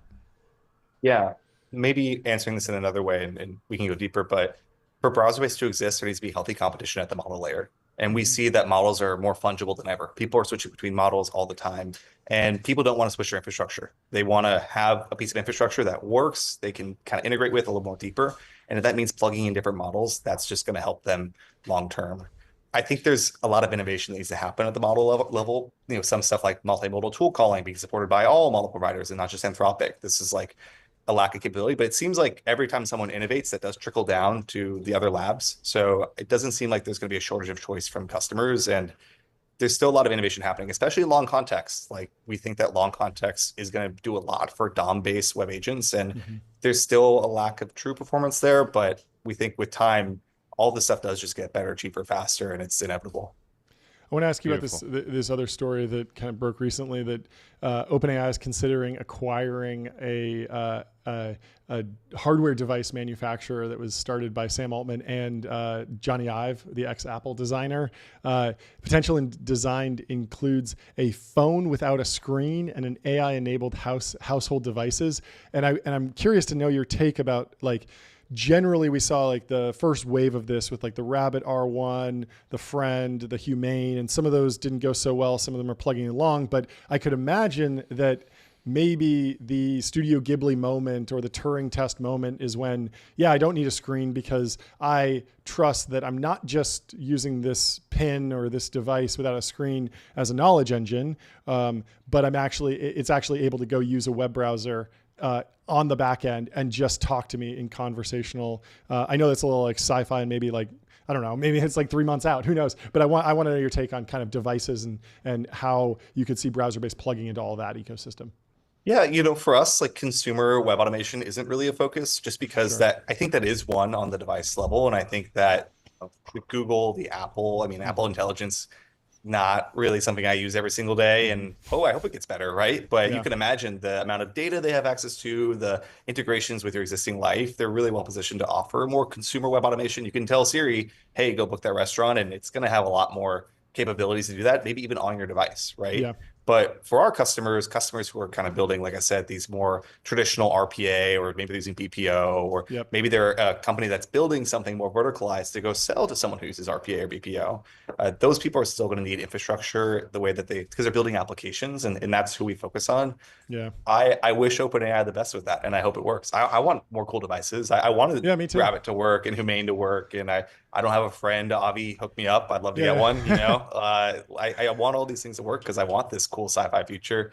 So I try and stay super optimistic about that and hope it into existence. Yeah, it doesn't feel like it's super in Apple's DNA. Like even if they just had, an Apple intelligence query, like summarize the news for me, that they're going to do a bunch of partnerships and then they're going to pull that in from an API and it's going to be as deterministic as possible. Like I feel like Apple does not have probabilistic computing in their DNA, and I'm sure you have to deal with a lot more rough edges. Are you seeing the thing that we're seeing with like agents, and we heard about a little bit of this with like the dust up with like AI SDRs, is just that the like a hallucination rate of 1% is unacceptable. How are you thinking about like keeping a human in the loop, and just kind of like, even how do you message to a client the reliability of your model? Obviously you have benchmarks for all the LLMs that you're using, but what kind of claims are you making? Because I think we all understand that, like, hey, this stuff's new, it's moving fast, it's improving. Like, you got to go, fast and just, test this model and not put it in like a life critical situation yet. And you can still get a lot of value out of it. But how are you pitching browser-based to folks? Yeah, short term, you are going to need some human supervision at some point, right? And the way that we allow this with browser-based is we have this thing called the live view, where you can actually embed an iframe that shows the browser working. And with the browser working, a human can take over if the agent gets stuck. And you can imagine maybe the future that's like very immediate is not a browser doing all your work for you, but maybe more of like a Devin experience where the browser is doing 90% of the work for you, and maybe you have to come and do the last 10% once in a while. And when we talk about with our customers, like, how do we build human into the loop into the designs that you currently have in your application to make it just super easy to have that escape hatch into the human operator if something isn't working? Yeah, that makes a ton of sense. Well, thanks so much for stopping by. Congrats This was awesome, on the progress. Paul. This is great. Thanks, Congrats guys. to the whole Yeah. team. Would love to have you back on next Yeah. time there's news. Yeah, this would be great. Appreciate it, guys. We'll talk to Cool. you soon. Bye. Next up, we have Tracy Alloway coming in to the studio. But first, let me tell you about Bezel. Shop over 24,500 luxury watches, fully authenticated in-house by Bezel's team of experts. The market's up, baby. Take, what do they call it? Take some gains or whatever. Realize some gains, right? Yeah, And convert it into a If watch. you bought yesterday, Yeah. you're doing pretty Yeah, if you well bought the right now. dip and you're up, treat yourself. You've been working hard. You deserve it. You Yeah. deserve it. Go to Bezel. Download the app as well. And we have Tracy in the studio, I believe. Not yet. She's coming in just a minute. She's been covering the chaos in the markets very closely. Odd Lots has been on an absolute tear. They had Ryan Peterson on. They've had a bunch of people dig into the reactions to the tariffs. She also just put up a everything about the basis trade, which I want to dig into with her. She writes, it's worth taking a detour to explain just what the basis trade is and why it became so popular. To do that, we need to go back even further into the dark days of 2020, all the way back to the aftermath of the 2008 financial crisis. Scarred by the near collapse of the financial system, policymakers moved to make banks safer. And here she is. She's in the studio. Welcome to the show, Tracy. Thank you so much for having me. It's been a wild week. It's hard to imagine. It's just been 7 days since Liberation Day. Yeah, it's crazy. And I was messaging you about this. I really appreciate you coming on in the midst of the chaos, because I think it makes for a better conversation. But also, when the markets are crazy, is your job crazier? Are you doing more episodes, more research, more blog posting? I mean, I'm reading. Or in your some stuff. ways, the job easier because there's just so much attention. Yeah. You don't have to come up with a wild story. Hey, let me take you on like, this really obscure deep dive that you've never heard about. Yeah. What's it been like on the work front? Yeah, we definitely don't have to scramble for content at the moment. It's been a fire hose of content. We've been rushing out episodes. The great thing about Odd Lots is, as you mentioned, we span this wide range of finance, markets, and economic subjects. Yep. We did a lot of supply chain and trade episodes back in the 2020 pandemic when there were all these disruptions.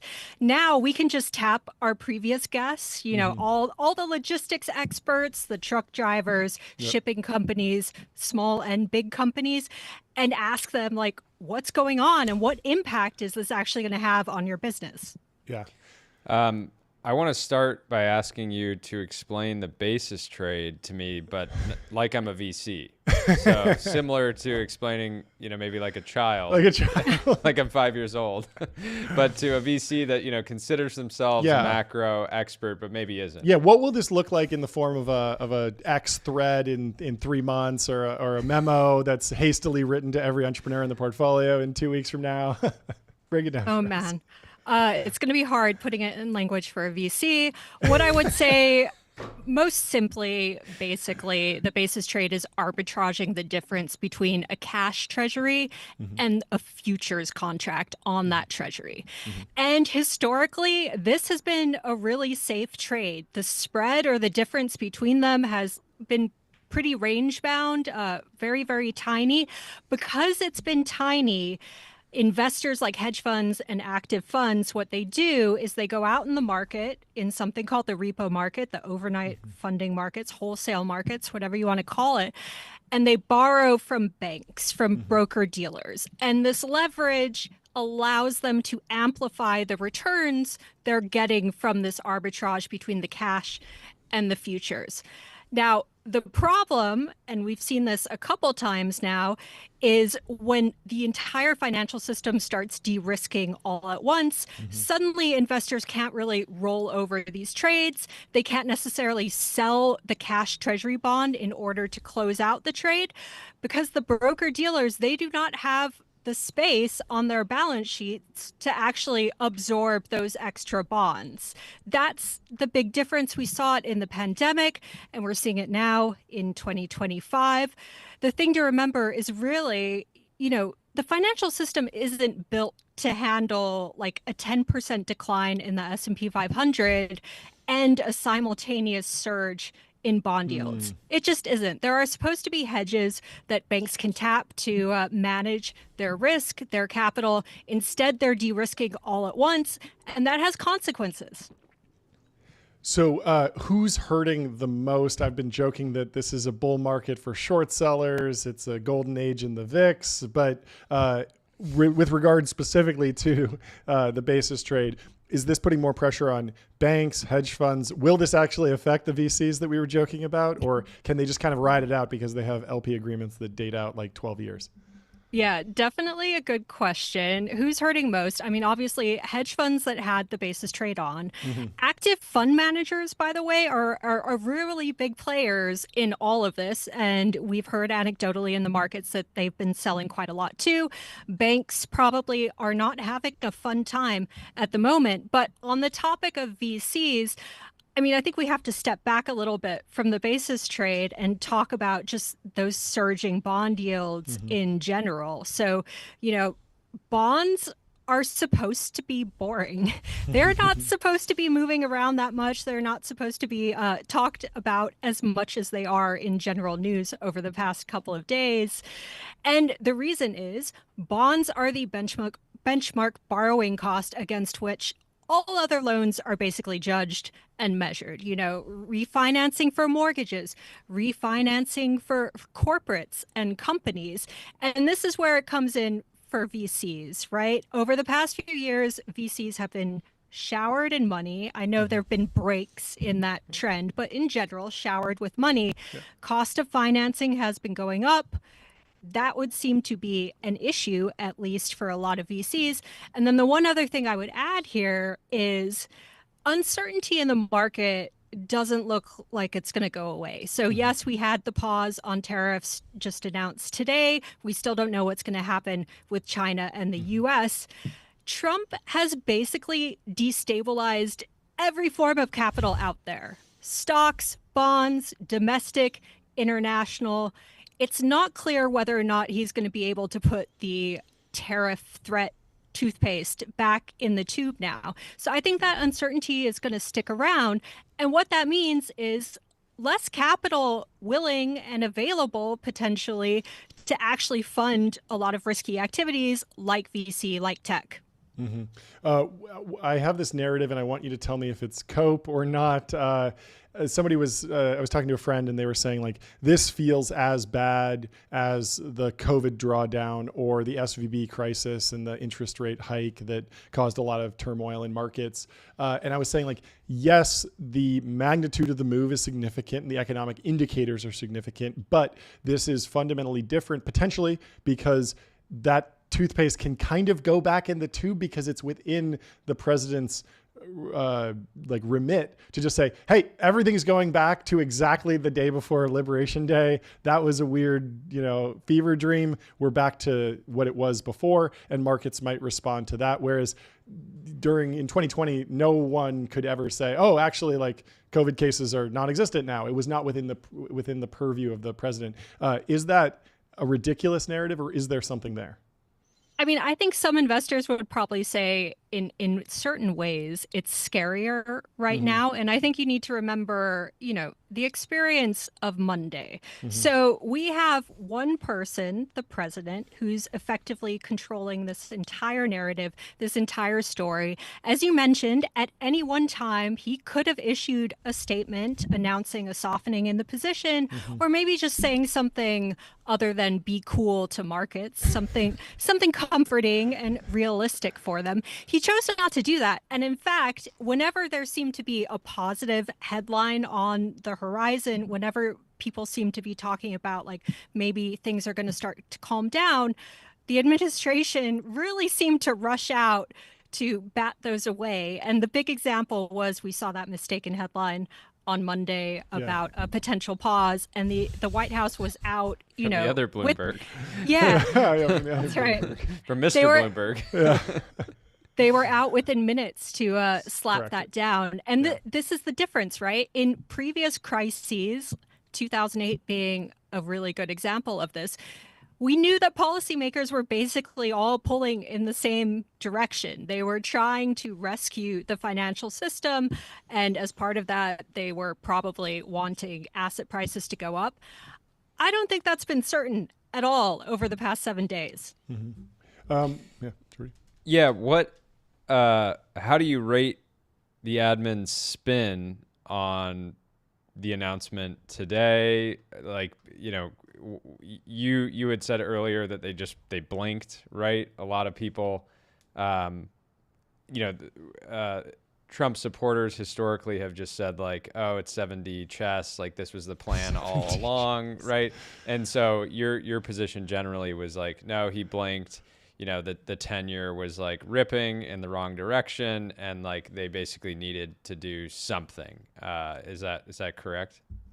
I think that's right. The thing to remember here is, okay, the great thing about 4D chess, 14D chess, whatever. We're so past 3D chess, which I think is the original metaphor. It's like those Gillette razors, right? We just keep adding blades. I saw someone posted a picture of one-dimensional chess. It's just one line. I thought that was pretty funny. Right. Okay. So when you have this 14-dimensional chess or whatever, you have a great tool to basically spin whatever happens the way you want it. And, I think it's very clear that Trump supporters are seeing this in a different way, and Trump critics are seeing it in a different way. I would say the one thing to look at is the administration's own scorecard. They've been pretty explicit that part of what they wanted to do on the U.S. economy was to bring rates down, bring bond yields down. They want to make it cheaper for people to get mortgages. They want to make it easier for companies to refinance their debt.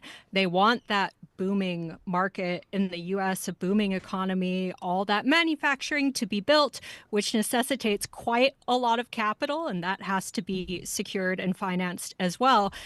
And instead, we saw bond yields ripping, right? Like touching 4.5% this morning. So I think by that measure, by the administration's own scorecard, this has been a miss. Are there any other levers that the administration could potentially pull to bring down bond yields? What do you think's at the top of their tool chest right now?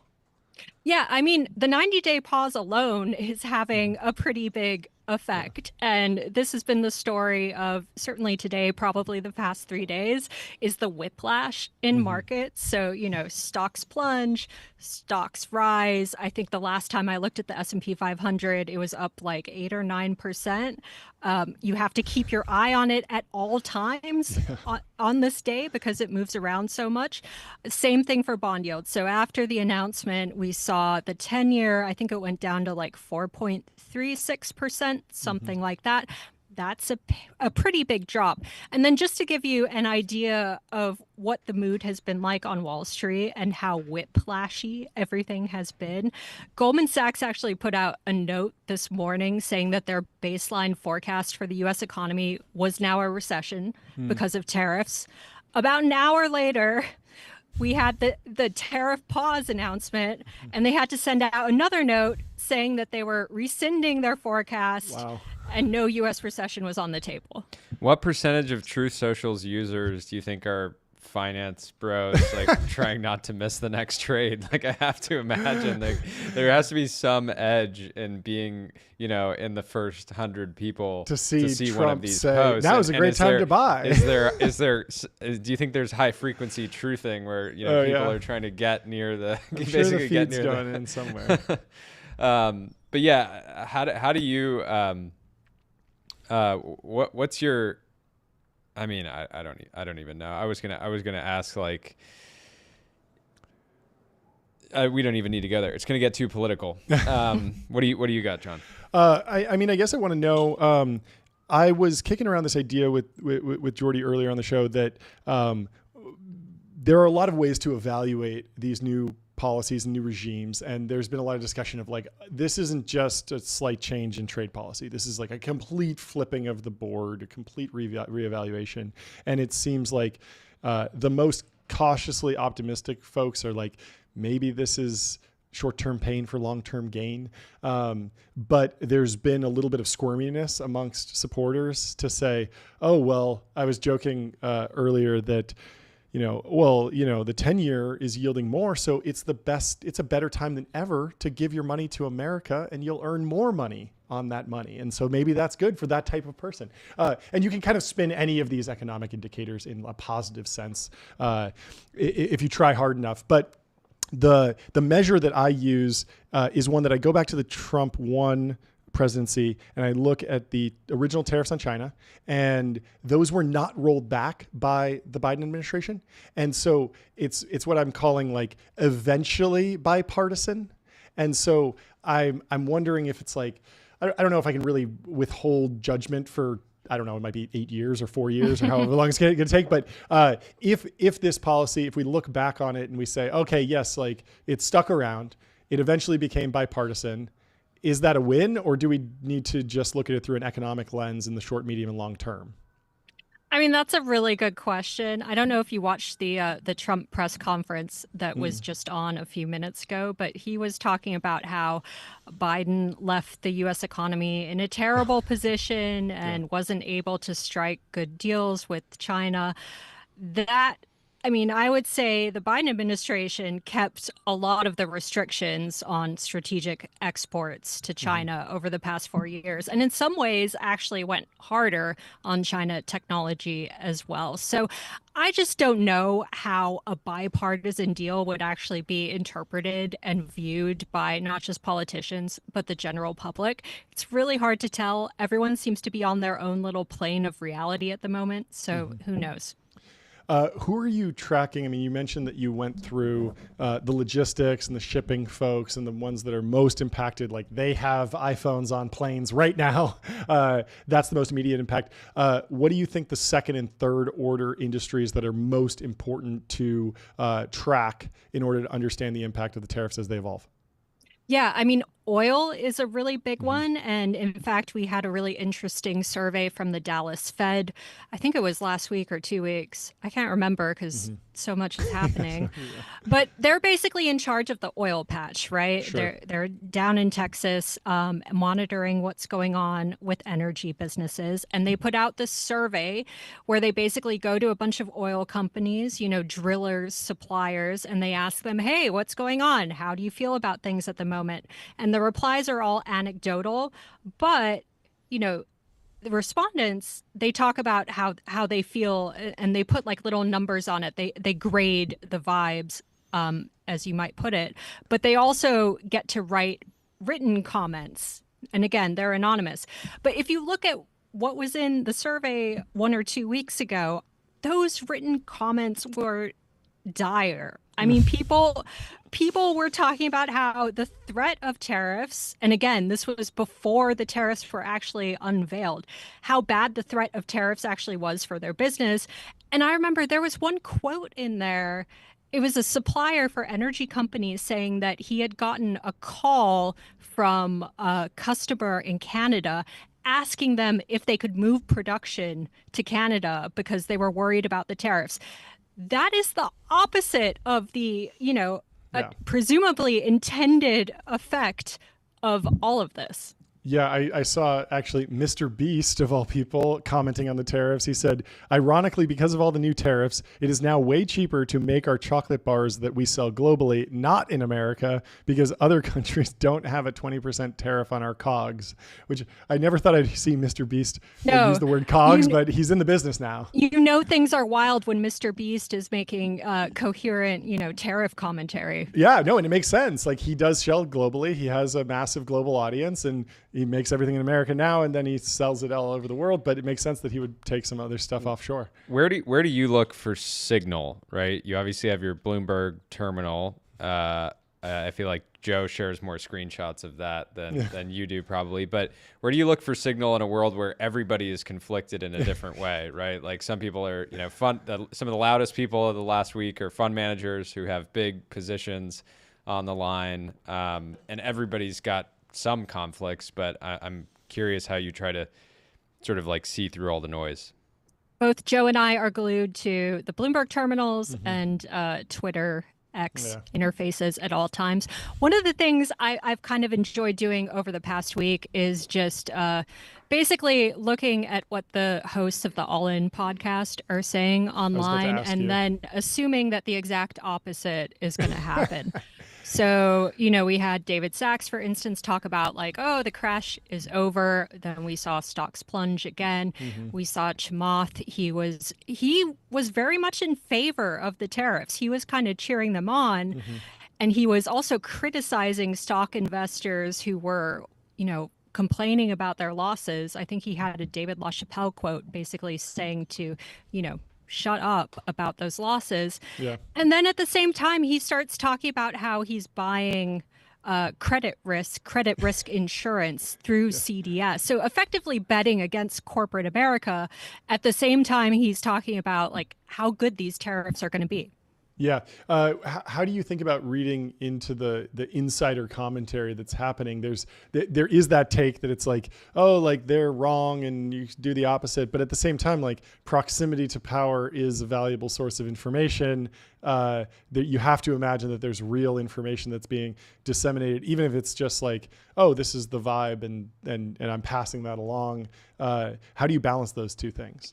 Yeah, I think you're absolutely right. Like VCs are very good at interpreting the vibes. And in fact, I remember we had Jason Calacanis on the show a few years ago. And one of the important things we learned from him is that the emphasis on the vibe shift. So, back in 2020, a lot of technology companies made money hand over fist, but a lot of them didn't, right? And the criticism was, if you cannot make money in this extraordinary time period when rates are really low and people are scrambling for all these different tech services because they're stuck at home, then there's a real problem with the business model. That was one of the narratives, but the point Jason made was that some of this made sense because investors at that time, they were not demanding that companies actually make money, right? They were very satisfied if companies were just spending to grow their market share. So I think that's really interesting and, something to watch. Like, what are investors actually going to start asking for here? Sorry. No, I'm curious. So we spent the beginning of the show talking about Apple specifically and the position that, Apple basically has like a China problem and that like, if your supply chain is dependent on China and China invades Taiwan at some point, like you're probably not going to certainly not get as many iPhones or components out of there. But then they also have a Trump problem and that they're just sort of like probably also internally refreshing Truth Social, wondering what Trump's going to do to their business next. Nice. But Bill Ackman had a post. This was right around when we started the call. He said, "Time is not China's friend. Every U.S. company that sources products in China is in the process of finding alternative suppliers. Supply chains are time-consuming and can be expensive and challenging to move, but once they're moved, they are sticky." TikTok. I look at this and I'm like, if we have a 3-month pause on tariffs and the Chinese tariffs are still happening, like, sure, it's hard for me to see. For these big multinational firms like Apple or Nike, it's not like yes, they're starting to make moves, but I'm not sure that. Of course, time isn't their friend, but I don't know. I'm not sure I sort of broadly agree with this take yet. I'm curious how you think Apple should just be like responding to this in general, because it feels like it's going to be this sort of like dark cloud, over the sort of share price for basically potentially a decade, right? Yeah. The sort of big China problem. Yeah, so a couple things on the China problem. So number one, the 90-day pause on tariffs on pretty much every country except China opens up a pretty big window for companies to actually start arbitraging, manufacturing costs between China and the rest of the world. We saw that in the first round of Trump tariffs back in 2018. A lot of Chinese production just moved across the border to Vietnam, or it moved to Mexico. And effectively, these were Chinese goods that were just being shipped somewhere else before they were shipped into America in order to avoid the tariffs. That's a real possibility now, especially if Trump sticks with those higher rates on tariffs, the ones he threatened earlier today. And then the other thing I would say on China, the thing to remember is China is in a really interesting place right now, and obviously so is the US. The Chinese economy has been slowing, and as part of an effort to reverse that, policymakers are really trying to revamp the whole structure of the system and increase consumption domestically. They want people within China to be buying more goods. At the same time, the US seems to not want people to buy a lot of goods, or at least not foreign goods. And we're all about manufacturing. The roles have reversed, right? The US wants to be a manufacturing powerhouse, and China wants to be a consumption powerhouse. It's very weird in many ways. But the big question is going to be like, how successful is China in transforming its economy? Because if it manages to do that, it never really has before, but if it manages to do that this time, that could be a pretty decent buffer for, some of the economic impact. The grass is always greener on the other side, I guess. I want to talk about the penguins. I saw that there are tariffs on the Penguin Island. Everyone was laughing at it, but it seems like, entrepreneurs are so enterprising that if I needed to do final assembly on some penguin inhabited island to avoid a 200% tariff on my Chinese good, like there's an economic equation where I would actually do that. Was it that crazy, or do you think there's some theory to the Penguin Island getting tariffed? You're going to ask the penguins to put together your iPhones? I mean, probably like bring in penguin people and set up a basic might... assembly. I mean, it has a high cost because you got to get there and get back. But at a certain point, it maybe makes sense. I don't know. Is it completely crazy? I mean, look, I think moving production around is definitely a possibility. Are we going to move it to tiny islands? Somehow I doubt it. Yeah. And this kind of this opens up the question about why the U.S. is doing this in the first place. So, for instance, one of the tariffs that Trump unveiled last week was, I think it was like a 30% reciprocal tariff on the island of Nauru. Yeah. This is a tiny island. It primarily exports like pig meat and sausages to the US, like $1 million of pig meat a year. So what exactly do we want to get from a place like Nauru? I don't think they're going to be buying Ford cars when they have like basically 12 miles worth of road. Yeah. I want to talk about TikTok a little bit. It's been odd to me that the progress on any news around TikTok has been so slow, and yet the tariffs have been so fast and aggressive. Is there some underlying thesis there? Is TikTok one of the chips in a larger discussion? Or do you think it's just like, it's just low priority relative to everything else? And I really don't know. It's very hard for me to tell what the administration is prioritizing at the moment. And I got to say, on the same day we saw Trump make this huge announcement, Howard Lutnick said it was one of the most important Truth Social posts ever written. The same time he announced the 90-day pause, he also signed an executive order to increase water pressure in showers. Oh, yeah. This actually happened. He signed the order. There are stories out there where he's saying no longer will American showers be weak with low water pressure. I mean, I don't know. With everything going on in trade and markets, I might not take the time to fight against low water pressure, but the president is idiosyncratic in that way. He loves a good headline. He loves starting a news cycle. I think if it doesn't happen in a single day, it's a failure. He's like trying to distract the panicans by giving them,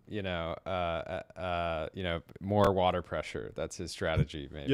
Yeah. I mean, so you've obviously been following this very closely. We'll let you go in like 2 minutes, but just general predictions for where this goes, or how people should be thinking about this more holistically. Because if this is what it's going to be like for the next 4 years, it's going to be full employment for us, but a lot of chaos for everyone else that's maybe listening. Where do you think this goes, and what are your big takeaways from the last week? Yeah, content for us, but bad news for a lot of other people, for sure.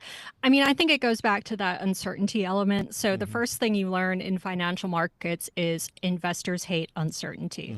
What we've seen over the past week has been, in many ways, unprecedented. Like a single man, the president, controlling this entire narrative around trade.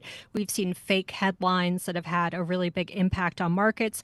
The reason they're able to have such a big impact on markets is because investors are hanging on every single word from the president. And so if they think the president has said, oh, there's a 90-day pause, they react to it, right? That is really weird, where we have this like single source of information that the market is focused on. And that's not going away. Like the threat of the tariff, as I mentioned, like the tariff threat toothpaste not going back in the tube.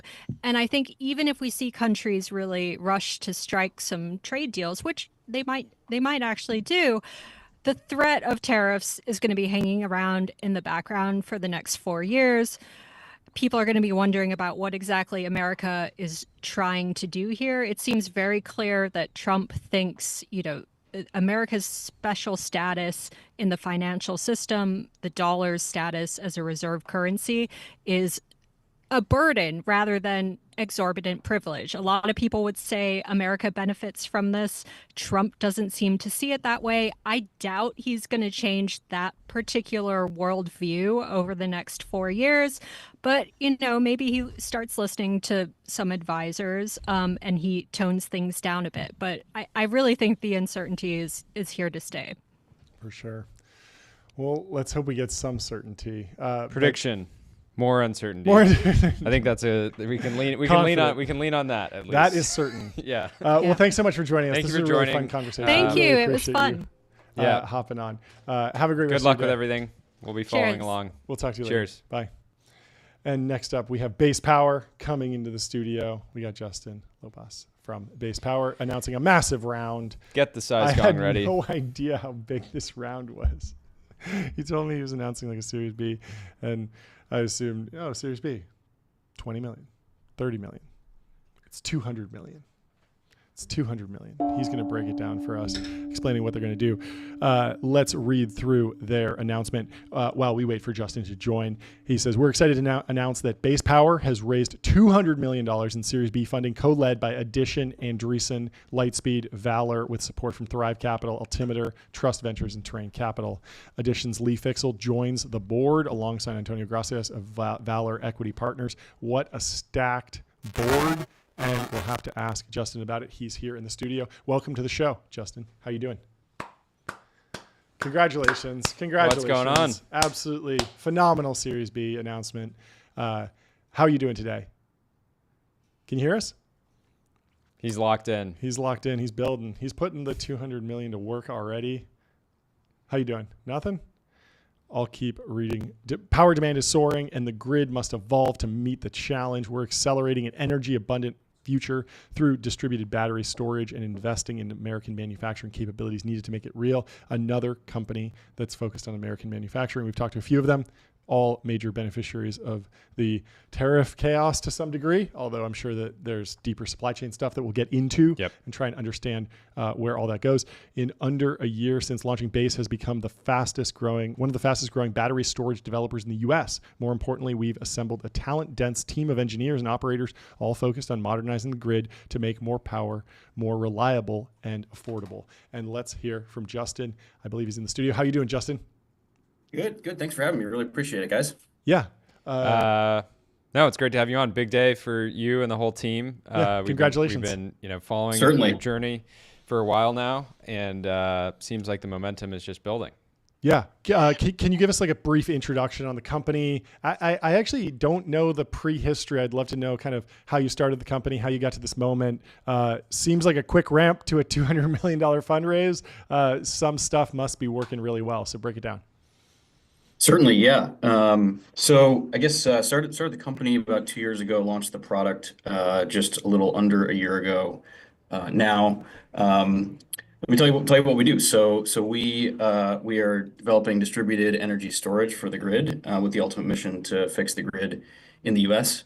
I think if you look at the sort of modern energy industry and sort of power companies there within, you'll see that there's a lot of money and smart people and technology going into making more electricity generation. You guys report on it a lot. SMRs and solar and wind and oil and gas and such. And the same thing on the consumption side, more EVs, more heat pumps, and better consumption and cleaner consumption all around. But the grid is the thing that connects those two. And that has been sort of woefully under invested in from a technology and operations standpoint. And so that's what we're here to do, is to ultimately fix the grid. Where we're starting today, or about a year ago with our first product, is distributed energy storage. So what that means is we install batteries on homes that we own and we operate and we use to support the power grid. We're based here in Austin, Texas, and we have operations in Austin, Houston, and Dallas, and San Antonio, the kind of the Texas Triangle. And that's the business today. Today we're announcing the Series B fundraise, as you mentioned, and using that to sort of fuel the next stage of growth in and out of Texas. Can you talk to me a little bit about what this means for the grid long term? Is this something where like it reduces the variable load on the grid and we can train more AI models in the data center or something? Like how does this play out? Like how bad are the problems? Are we fighting like the basic fires, or are we dreaming of like a utopia here? Yeah, so I'd say we're still in the from the grid writ large, we're still in the fight the basic fire. So here's why batteries, and in particular distributed batteries, are good for the grid and help add capacity. If you look at any sort of average wire going through the grid, whether it's on the transmission side, sort of think the stick-built steel structures on the side of the highway, or the distribution grid, think the wooden poles in your neighborhood. Any one of those lines is heavily underutilized with respect to its capacity. So let's say that a line can carry 100 units of energy at any given moment, units of power. On average, that line is used on the distribution side 20 or 30 with 20 or 30 units of energy. So it's heavily underutilized. But the problem is that certain times of the year, think August 15th at 6 p.m. when everybody came home and turned on their air conditioner and plugged in their EV and turned on their oven, that line is at 100%. And so the grid has to be built for the peak load. It's not built for the average load, it's built for the peak load. And so what distributed batteries allow you to do is reduce those peaks in specific areas. You can choose where those areas are. Our software does that. And therefore utilize the existing grid infrastructure for far more load. So that's AI data centers, as you said, that's more EVs, that's more electrification of heavy industry and such. Can you talk about the decision to start in Texas? I have some ideas around it, and then I want to ask you about what's going on with the California utility providers. Apparently, I live in Malibu, and apparently like our local utility provider is in like an adversarial relationship with like the city government. They're basically just like fighting all the time. And so what that means, they just turn off the power if there's ever any issues. But maybe let's start with kind of why you guys got started in Texas, and then where you're thinking of expanding to, and then really kind of like that dynamic between cities, utilities, and consumers. Certainly. So the reason we started in Texas was pretty much the obvious place to start building a business like this. So there's a few reasons. One is, folks might know this, Texas is actually its own grid. So there are 3 grids in the U.S. There's West, there's East, and then there's Texas. Texas is basically an island from a grid standpoint. And so what that simply means is you can't borrow from your neighbors when you need more, and you can't share with your neighbors when you have too much. And so that leads to a lot of volatility on the grid, where you have sort of supply-demand crunches, for lack of a better term.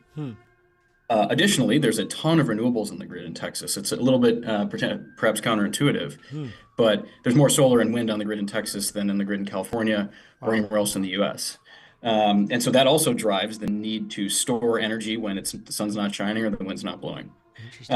Furthermore, in Texas, there's a sort of regulatory aspect. And so our first go-to-market motion is what's called the deregulated portion of the grid.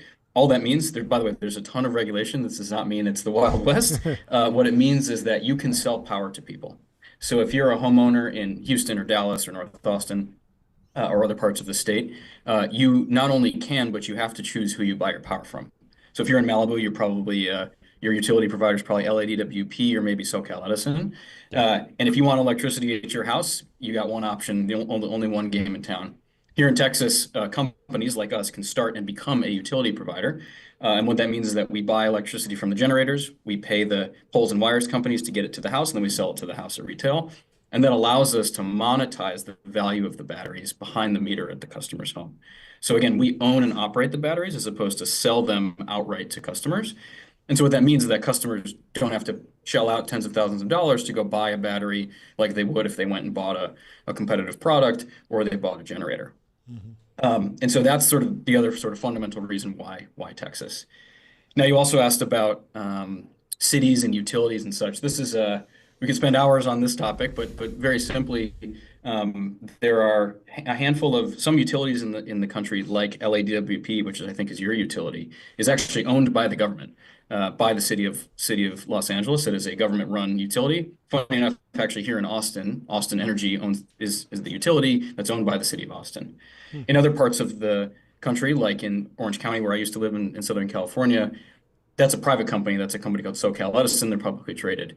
And so you have this weird dynamic between cities and utilities that can result in frictions around technical standards and permitting and all this, and shutting off power when there's too much wind and all this other stuff. And I think the thing that you guys, maybe your listeners for this in Southern California, is different in the Detroit area where I grew up. It's different in Florida, et cetera. It's kind of a very state by state thing, and the state governments typically have a lot of authority and control over how the energy markets are run and how the utilities are regulated. How are you guys reacting to the tariffs? There's a lot of, I mean, the only thing you can lean on right now is uncertainty. We don't really know what's going on.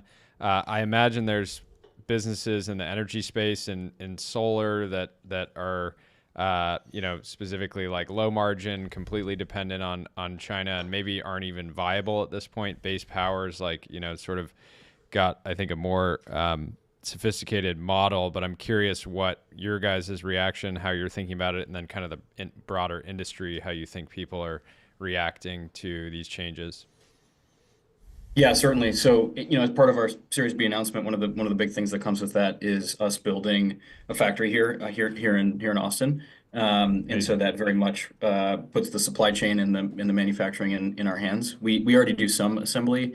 This will further that, and will really mean that we assemble the whole unit, both the battery itself and all of the power electronics that are built on top of it.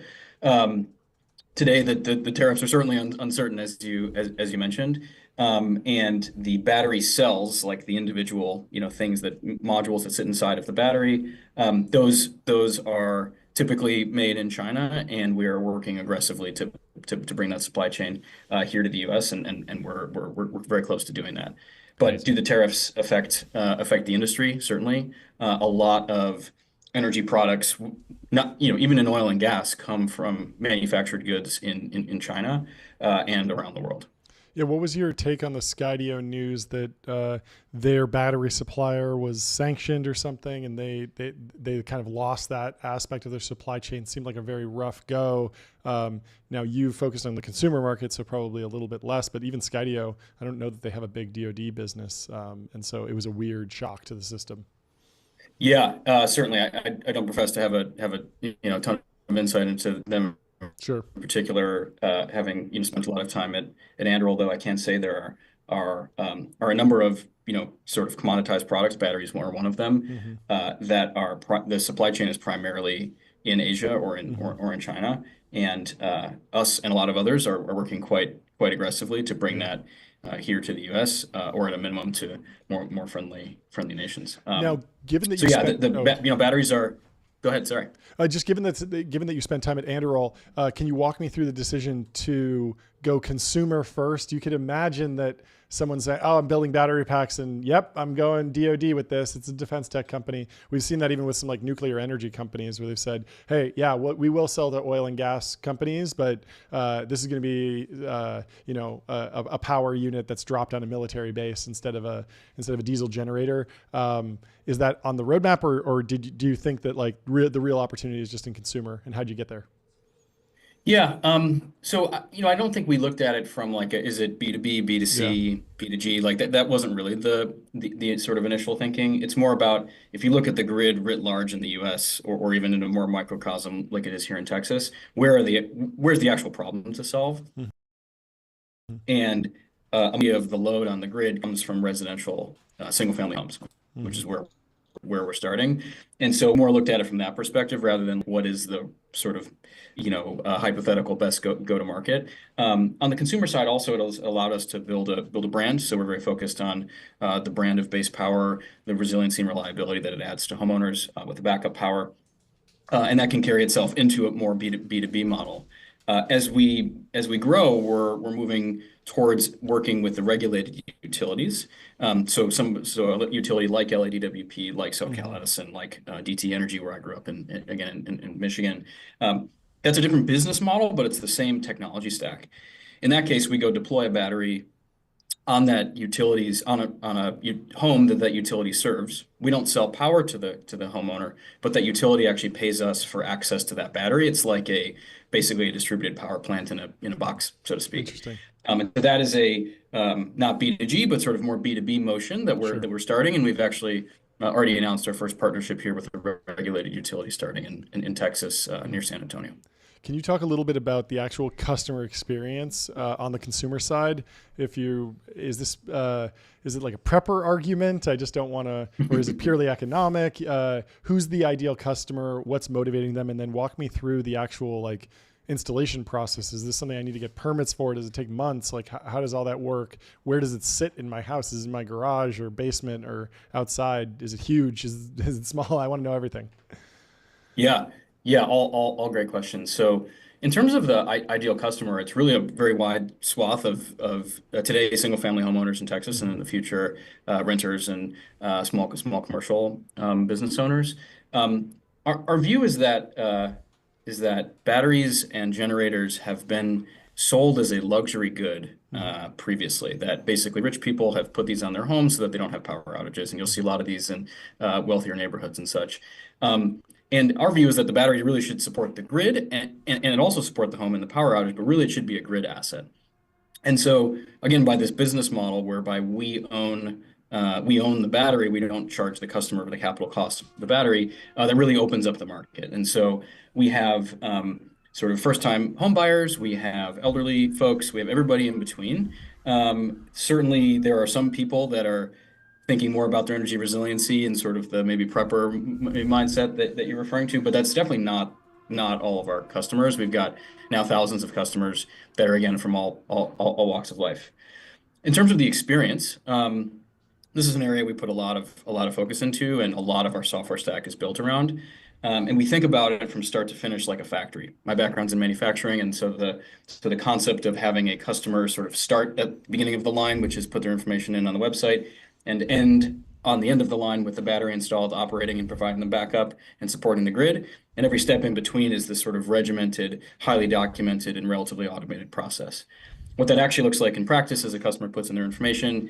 They send us a handful of photos of the side of their home, basically to make sure that there's a place for us to put the battery. Then we go and handle all of the rest. So some cities require permits, some do not.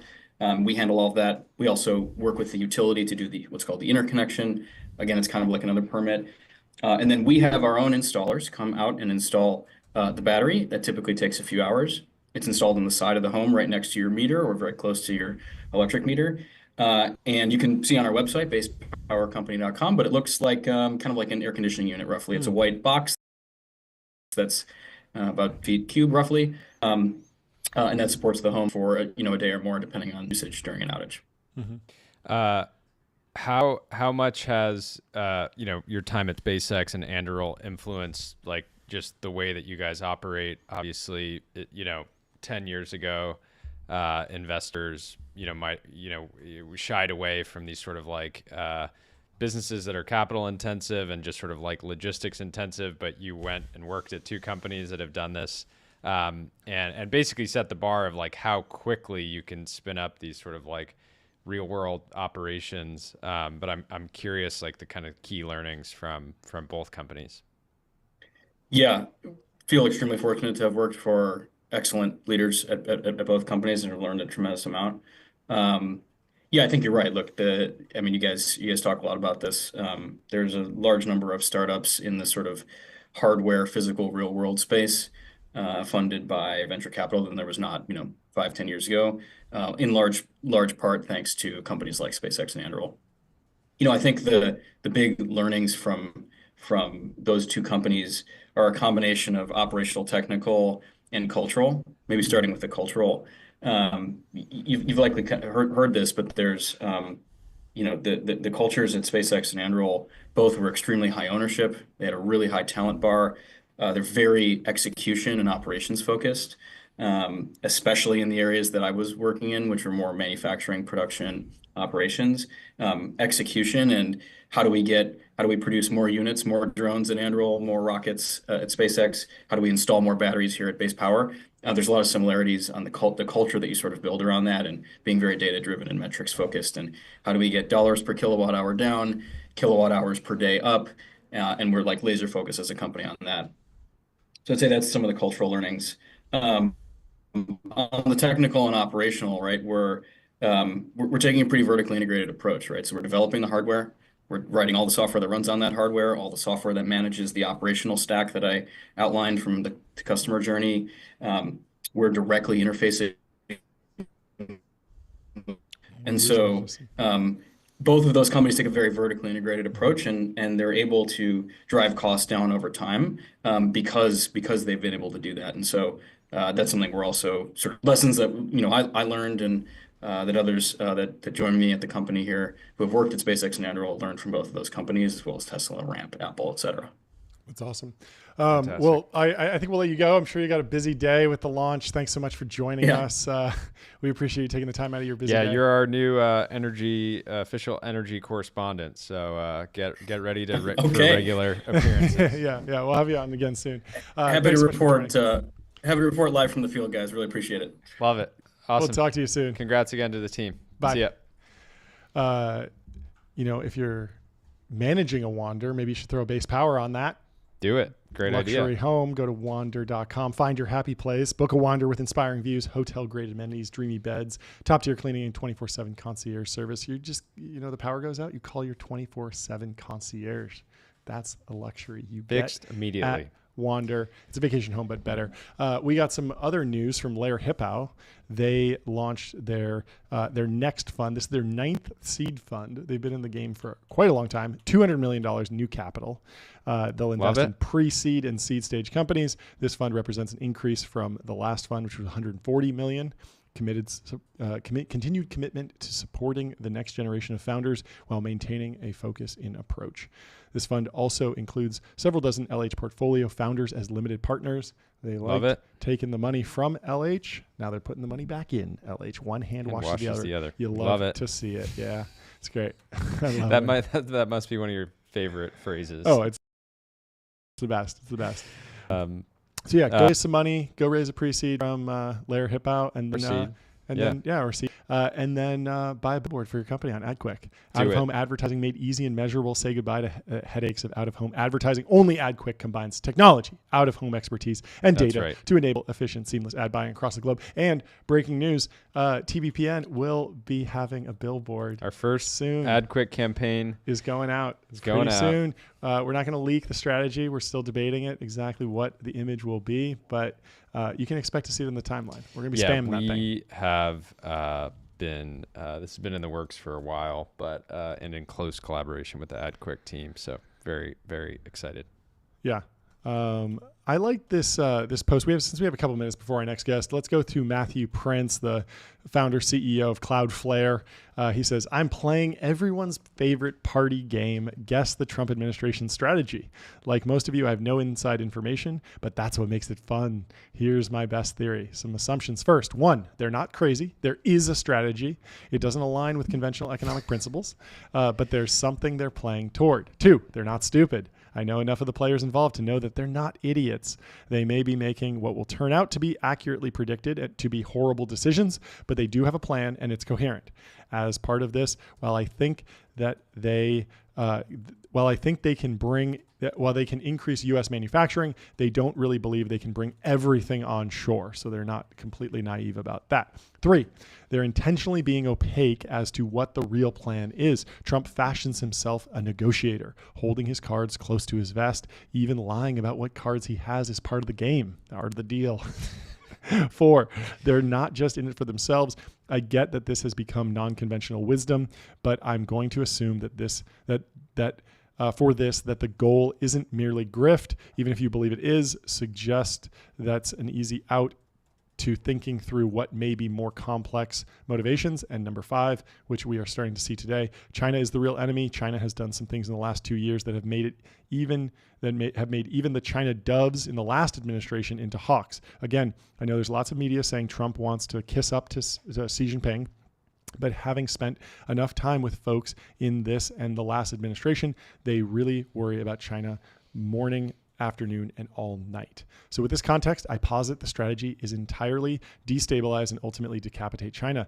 If that's right, you could just impose tariffs on China, but China has lots of export markets, so goods will flow through those. What if instead you impose tariffs on everyone? While China and the US have similar GDPs, China is much more dependent on exports. That means while the countries of the world like cheap Chinese exports, they don't depend on the Chinese market for their exports yet. China has actually been on a nationalistic spree recently, so foreign brands are more out of favor. We saw this with Tesla and some of the luxury good manufacturers declining in sales in China, meaning they're an even less interesting market to sell to. The US, on the other hand, is the world's largest buying market. We are the consumers to the world. If we stop buying, everyone suffers. That means nearly everyone needs to come to the table with the US, even if there are universal tariffs. The US is also unique in that it is among the only countries that don't need to import anything. Don't get me wrong. We want to import iPhones and PlayStations and French wine and German cars, but we don't need oil or food or water or most of the other raw materials to make sure people stay alive. So the US will hurt under a high tariff regime, but it won't collapse. Some manufacturing will move back on shore, but the biggest thing is every country needs to negotiate with the US.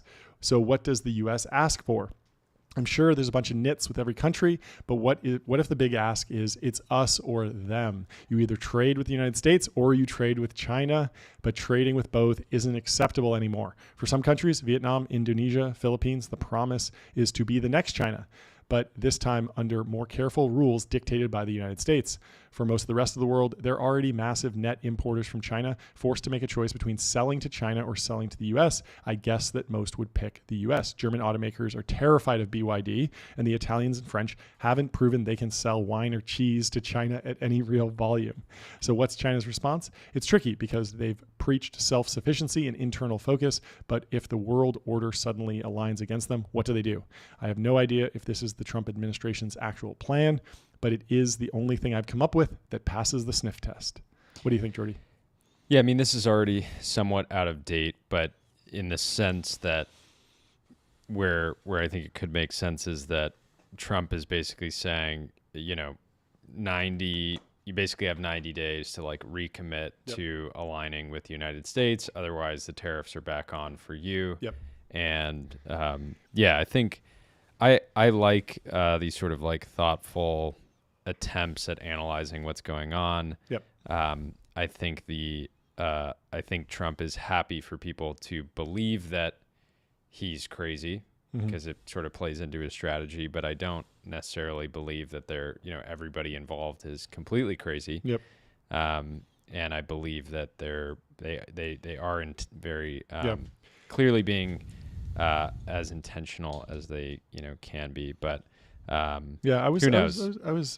I'm hoping that candidly we can shift back to talks, SaaS espionage and yes. like I mean, that. Seriously, I do get a lot more energy from deep diving llama than tariffs. Although this is a very important story, so we are covering it because this is the technology business production network. Programming network. TBPN. Technology and business is our focus, but politics creeps in there every once in a while. But as you know, we never talk about politics. Never. I was thinking about in terms of like geopolitics, there was this, alignment of like you're either with China or you're with the U.S. and China has the Belt and Road strategy, and they've kind of brought like when I was interning at a venture capital fund that was investing in Africa and India, and a lot of the deals like on the ground level, the government would kind of have to decide like, do we want to align with an American company or a Chinese company to do this like infrastructure build out, right? Are you going with like Halliburton or Chinese or some Chinese company? And one of the things that leaked in the Cablegate news was like on the ground, a lot of American embassies were highlighting that developing nations were more inclined to work with China because they felt like the government was more of a backstop. Whereas in the US, if you had a deal with an American company and they didn't come through and they went bankrupt, there wasn't going to be, you weren't just going to ask America to, hey, the company that we were doing business with is an American company and they didn't come through. Can you come fix it? But China would. And that was kind of the Belt and Road strategy, a lot of debt stuff. And so you can kind of imagine that there's a new order kind of building around China aligned with Russia and Iran and some African nations and some other nations in Asia. And then on the flip side, you have America, the West, and that kind of bridges us into our next discussion. I'm sure we won't get too into geopolitics, but we are joined by someone from Palantir. And so we have Akshay here. Please welcome to the stream. Thanks so much for joining. How are you doing today? I'm doing great. Hopefully you guys can hear me okay. Yeah, you sound great, look great. Everything's fantastic. Thank you. With the fake plant in the background, of course. No, it's good to be with you guys. My name's Akshay. I'm the chief architect at Palantir. I've been here for about 12 and a half years, lived a lot of lives. Things are still moving super fast, but I'm excited kind of given where you guys are taking the discussion and everything you guys have been talking about throughout the day and morning as well. So yeah. I mean, I don't want to go too into the whole thesis of Palantir in the West, but maybe we could start with like what you're working on today and really what does Palantir actually do? I'm kidding. It is no, it is a meme, how do you describe it? And I think it's funny because it's been this, in some ways it's been so consistent in intention, but I think the way the technology has evolved has been because like we had to kind of keep pushing the frontier of what we were limited by, what we built originally and what we had to kind of fulfill. And long-winded way of saying like, it was always about how do we help people in operational contexts make better decisions. So it was very simple early on of like, these are people who are working in counterterrorism and specific defense workflows. And it's like, they need to be able to do their jobs better to avoid roadside bombs, to be able to uncover intelligence networks. Like these are the actions, the decisions they're taking. And like, you know, the cheeky kind of naive first version of that was like, can't we build like a find terrorist button or do some cool like algorithmic, you know, kind of analysis to do this? And it's like, well, you first need to build like the dirty data integration plumbing to be able to then enable people do the interesting stuff, right? So that's the whole data integration, bringing together disparate systems piece of Palantir. And then it's like the requirements keep changing on you, right? Because it's like, okay, that works for the first intelligence workflows. What about the next set? What about then going into warfighting, which is much more kinetic, much more real time? And so you have to keep building new parts of the stack to be able to enable different types of decision making. And then there's kind of the whole commercial journey, right? Which is like, okay, if we think about all of these pieces of technology, being able to reconcile complex systems, enable decision makers, it's like at BP, those were now petroleum engineers. Or at Airbus, those were like people working on the A350 ramp up. And it's like kind of a different problem set, different nouns and verbs, but kind of the same kind of OODA loop of like, how do we get people to be able to make decisions better in these contexts? And so then you see kind of more layers of the platform and the architecture evolving to kind of meet all of these different needs. And it's like, I joke, it's kind of like building something through back propagation. It's like you keep doing this forward deployed approach, seeing what doesn't work, seeing where what you built isn't sufficient, then having to understand kind of from the coal face what to build. Can you talk about the potential trap? Because you guys like made the sort of forward deployed model.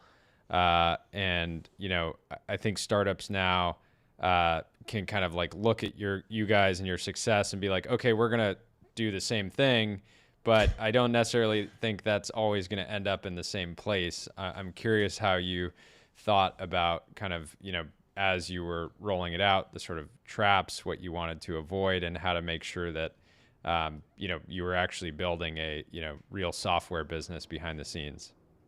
Totally. And, you know, I could make it sound like it was all, you know, predestined and perfectly planned out, which it certainly what was not. But I think like the funny thing to me also is that it's become such a meme because it's like it was the ugliest of ducklings back in like the mid 2010s, where it was like, you guys are working for the government, deploying and doing what? And it's like, you know, it just was the complete antipode of like the consumer B2B SaaS kind of, or B2B SaaS kind of thing that people expected to see. And I think now it's become very in vogue, which again is just very bizarre, I think. But to me, it's like it is. Like I think you're intimating here. It's like it's easy to say you're doing it and just put a label on what somebody might call like it's sparkling sales engineering. It's not forward deployed engineering. I think it was one meme, right? And it's like to me, it's like it kind of comes from how the organization is run. So like the first forward deployed engineer was Shyam Sankar, right? Who's our CTO. And like basically the organization was built around like the field has this primacy. It's the primacy of winning and showing up for the outcome. And product has to, you know, it was Bob McGrew and folks back in the day and a lot of talented folks on both sides now. But there's always this dialectic between like field and core. Right. And so it's like as the field is uncovering what needs to be built, like how is the core responding and how much circulation is there between the two? I think it's very different than the normal construct in Silicon Valley, which if you kind of go up and down the peninsula here, it's like we have the kind of high priests or the privileged engineers that sit, you know, eating berries in Palo Alto or in New York. And then if you're like a sales engineer or like a solutions architect, you go into the field, or we delegate that to somebody who's like a consultant, right? And I think that is kind of the inverse model, right? Where it's like if you're just relabeling that team as being a forward deployed engineering team, that's not kind of the same thing as saying the way you do product development is kind of front to back. Like you have to orient kind of your entire organization around that. And I think to your point, it's like you have to think that there are complexities or worthwhile things to uncover through that method to make it worth it, right? It's not something that's going to make sense for maybe, you know, simpler product schemas. Yeah. Can you talk a little bit more about the forward deployed engineer? In a lot of B2B SaaS, if you think about like the implementation of like an ERP or even like an email client or email SaaS product like MailChimp, there are agencies that pop up and effectively act as forward deployed engineers. And maybe they're like partners, gold tier, silver tier, or whatever. I can imagine that doesn't make sense in a security environment, but was that ever evaluated on the commercial side? Or is that just like, completely off the table because being able to kind of like have those like automations or specifically like independent agencies or companies that are building an entire business just around Palantir implementation?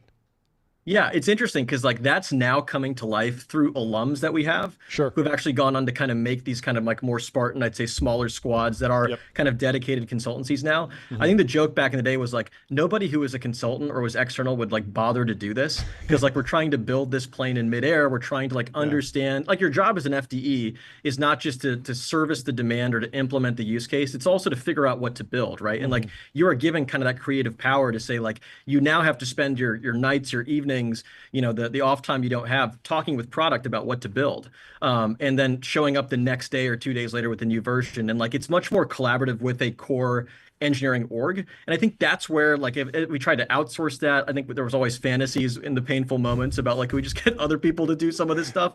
But it's like the real magic is saying like you are all part of that shared engineering core. And it's the same, by the way, like kind of hiring profile of somebody who's kind of a core dev or somebody who's an FDE. And all the people who are like core product leaders now were FDEs before. And so I think that kind of results in a different kind of profile between the two. Yeah. Can you talk a little bit about where just some case studies on the commercial side? I remember hearing about the Airbus case study around manufacturing logistics. Whenever somebody asks, oh, what does Palantir actually do? It's very easy to say like, you have a bunch of parts, you need to know where they are and how much they cost and whether or not they're in stock and all this stuff. But are there how are you explaining it to like a non-aerospace Fortune 500 a company today? And I think that very much is the kind of progression over the past couple of years. I think as the business has really grown, there's of course like I'd call it like the industrial like hardcore. I love this stuff, right? It's like it's the new Warp Speed cohort. It's like it's Saronic, it's Anduril, it's Epirus, and they're doing and like it's like nuts and bolts stuff. But I think what's more subtle and I think what's kind of unifying among all these things is like, what are we actually doing with the software now, especially with the AI platform, with the Gen AI piece? It's like you're modeling the world, right? Of course, the other Palantir meme is ontology. They just say ontology to everything, right? It's like, what do we mean by that? And it's like, it's a shared model of decision making. And it's like, you have to model, of course, all the objects and links, like it's the underwriters, it's the claims, it's the movements across those things. but then it's also all the actions you can take, and it's all the compliance and security requirements around who can take what actions, and then it's like the reasoning or the business rules that govern how all of these like states can change, right? So it's kind of almost like a digital twin of not just the asset, but the business process. And so in that sense, like you're seeing a lot of really cool workflows now in hospitals. So like Cleveland Clinic, HCA, Tampa General, where it's like they're talking about nurse scheduling. And what's cool is like you have this kind of teaming between human users, like the nurse schedulers, and then AI able to actually be useful in those contexts because you can kind of measure when and how you're injecting the AI. You can put guardrails around what it can do and what it can't do. And it's kind of right there with you in the same context. So it's not like this weird black box off to the side where you're like, I hope the AI does something useful. And then if it doesn't, like, I'm just going to pivot back to doing my other thing. It's this kind of like incremental rollout within these existing workflows, staff scheduling, patient lifecycle, things like that. One that's really cool is AIG recently talked about underwriting and like how they're driving automation through underwriting, with one of their core benches. And Dr. Karp and Dario from Anthropic were on stage with the CEO, and they were talking about kind of how this incrementally happened by, first modeling the underwriting process in the software and then gradually driving more automation through it. So I think domains like that are showing a lot of really interesting and like kind of colorful usage outside of what you might typically associate with Palantir. Yeah, it must be so funny to be using Palantir in the global war on terror, and then as like a field medic, and then you get your job as someone in a hospital, and Palantir shows up again, and you're like, yeah, this software defines everything. How do you think that just agents in a B2B context are sort of overhyped, underhyped? Has your thinking around them changed at all? I mean, when you guys started the company, agents were just called bots, and now they've got a shiny new name, and it's very exciting. But I'm curious how your thinking around sort of the high level concept of agents has changed from, basically over the last decade. No, it's a really good point. And I think it is interesting to see kind of the nomenclature shift on you over time. And I think our perspective is there is something unique and significant about the rise of generative AI, like all the transformer-based architectures, what you're seeing, especially with the latest generation of frontier models, as being essentially like a reasoning engine that can be used in concert with decision-making. And so like, from our perspective, it's like what these agents are showing is the ability to actually creatively be able to deal with that decision graph, with that model of decision-making, and then actually provide real horsepower that first augments human users, then can kind of slide up to automation. But I think to your point, it's like, how is this not just hype from our perspective? Is like, is there an actual story you can tell around, like, it could be 10% useful with maybe the first phase of underwriting, like the exploration phase. And then I can actually have a smooth curve up as I start to drive more agentic behavior through the workflow. I think where we tend to see like the hype bounce off of people, especially enterprises at this point in the cycle, especially, is where they're saying, when people are telling them, just trust us, it's just, you're just going to like flip a bit.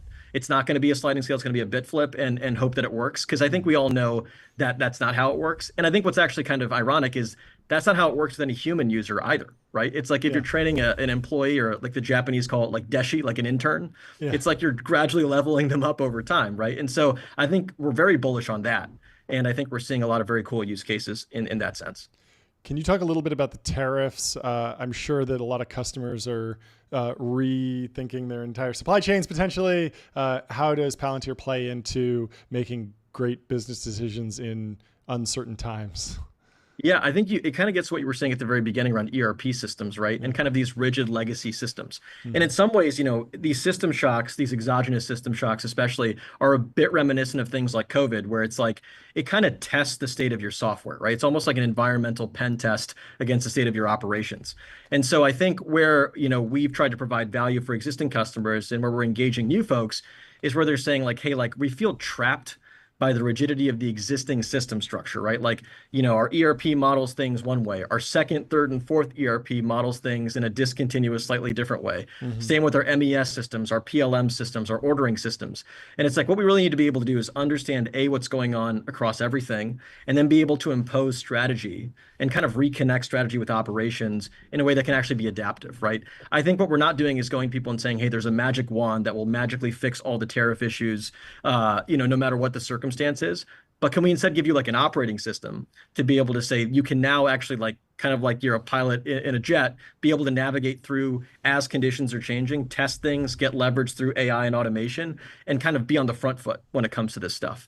And I think, we've had customers who have talked about their supply chain journey with Palantir, with General Mills, Tyson, others. And I think they're great examples of people who have it's almost like they're retaking control from all those legacy systems.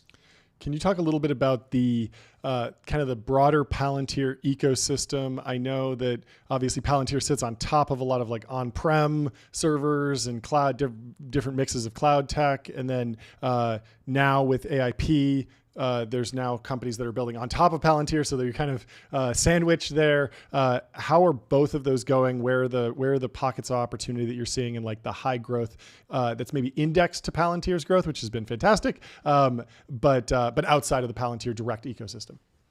Yeah, no, it's a great question as well. On the stuff below, I would say it's the infrastructure we deploy on. There's of course a broad strategy to keep adopting more and more infrastructure substrates we can deploy on, right? So whether that's Metal, that's the 3 major hyperscalers, that's Oracle, that's being able to deploy, in sovereign clouds. We've built our Apollo platform to allow us to be able to kind of do this in a highly leveraged way without having to rebuild those core components in every single environment. I think there's a general trend towards more options there. I think we're also, to your point, kind of riding the wave around people have gotten to the cloud, or they've lifted and shifted a lot of data and maybe some data science workflows. But now it's it's time to operate. It's okay, am I actually are the core business workflows, those nurse scheduling workflows, those underwriting workflows actually changing? And I think there's a ton of kind of tailwind from people saying, I did the first step. Now, what's the operating system I'm using in the cloud? And I think that answer more and more is Palantir. Things on top, I think, that are really interesting. There's of course there's partnerships with the AI providers. There's partnerships with folks like Databricks and others. But I think what's really cool, and we actually just announced it, I think a couple minutes before we went live here, is it's the startups cohort. So it's people being able to actually build their entire kind of businesses on top of Palantir and say, I like the leverage I get from the integrated data tooling, model tooling, workflow tooling. It's I don't want to start from scratch, 2016 style with the hyperscaler. I want to build on the 10th floor now. And so there's a ton of great startups there. Yeah. Talk about why companies should be taking that product extremely seriously. Because I remember there was not that long ago when people said, oh, don't build a Shopify app. And then you have all these unicorns that kind of started as Shopify apps. And don't build a Chrome plugin. And Honey sold for $1 billion. Yeah, so I think the most locked in. if you want to do anything especially in industries around national security, I feel like building on top of Palantir is a way to potentially accelerate trust and things like that. But would love to hear it in your words.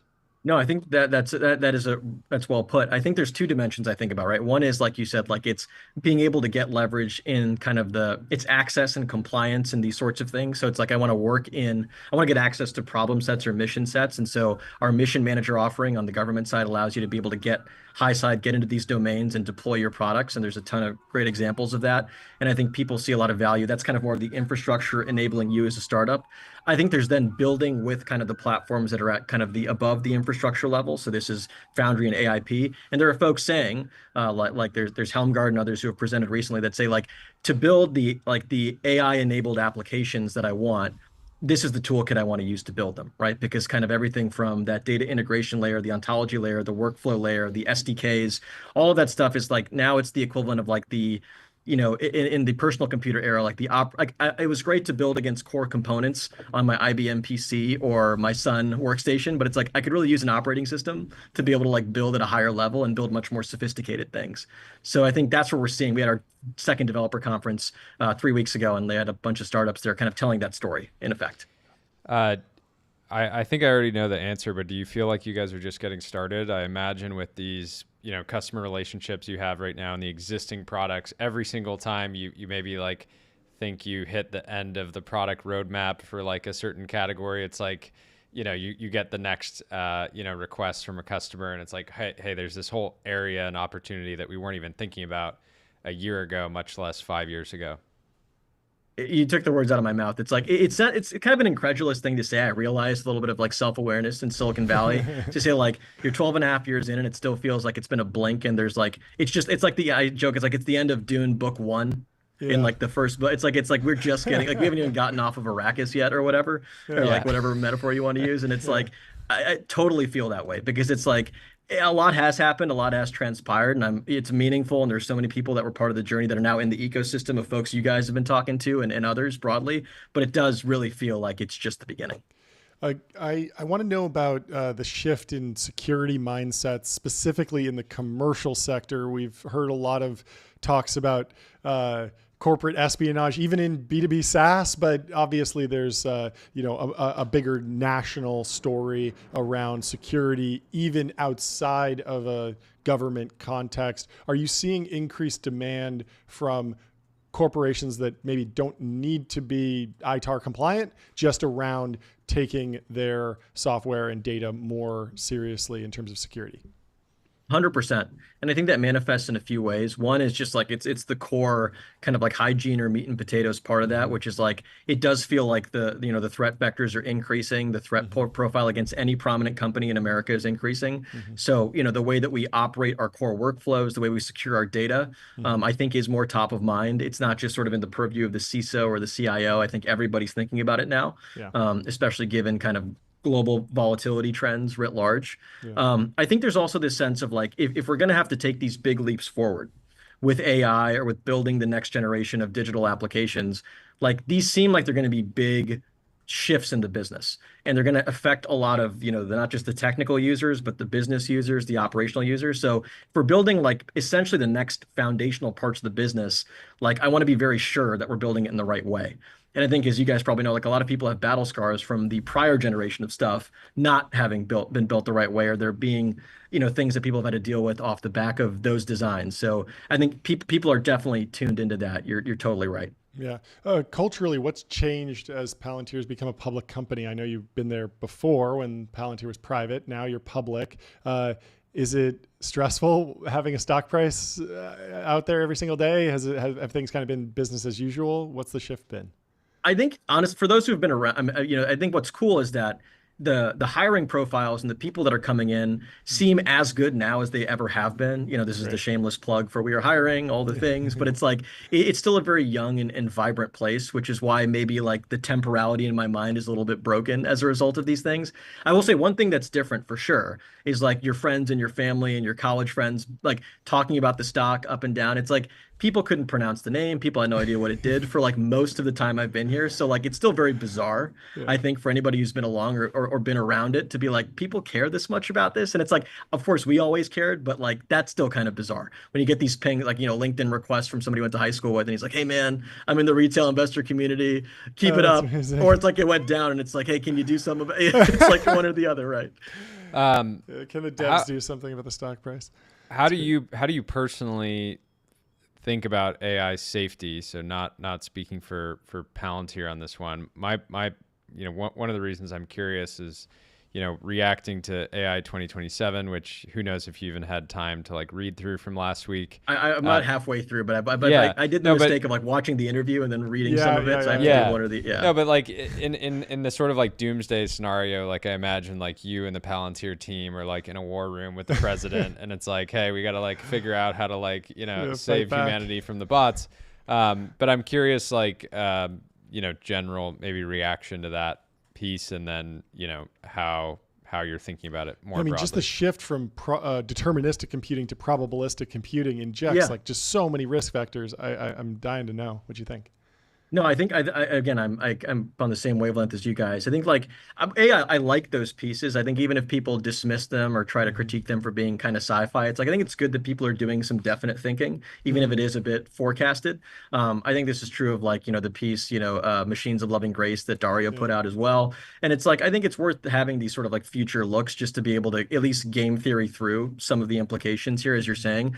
I think what you touched on, John, I think is exactly it, which is like, if you assume these things are probabilistic or probabilistic in some degree and are going to have more agency over time, like what is the outer shell of assurances that we're building to keep the machine subservient to the human, right? In like the grand sense of like human agency, right? As people of the world. And I think like that's where careful system design from our perspective is so key. It's like there's kind of testing the models in isolation, but then there's like the live fire exercises of how do these things actually perform in indicative contexts, like whether that is a battlefield or that is a production line or that is a hospital. And I think like we have to evolve the testing frameworks to take into account more of the operational theaters, so to speak, and then be able to pull back the requirements from there. There's a lot of pontificating. I think that's easy to do when you're just looking at the models themselves against benchmarks. But it's like, how do you evolve past benchmarks to operational testing? And this is kind of what we've done with other sectors, right? With like whether it's electrification or it's like other kind of core assets that make up the digital world, not in the same level of sophistication, but we had to evolve how we're measuring efficacy, right? Yeah, For sure. I feel like Palantir's taken a pretty foundation model agnostic approach, kind of a bring your own foundation model. If you're a company, obviously you do have some partnerships that are bigger than others, but that makes sense from a commercial or DoD perspective. But what has been your reaction to DeepSeek? It's open source, and people think, oh, if I run it on my own hardware, I'm all good. But there's been kind of a sci-fi-esque debate about, is it possible to embed kind of a Manchurian candidate in the weights that wakes up when it is like, hey, it turns out I'm in a DoD data center. I want to do something different.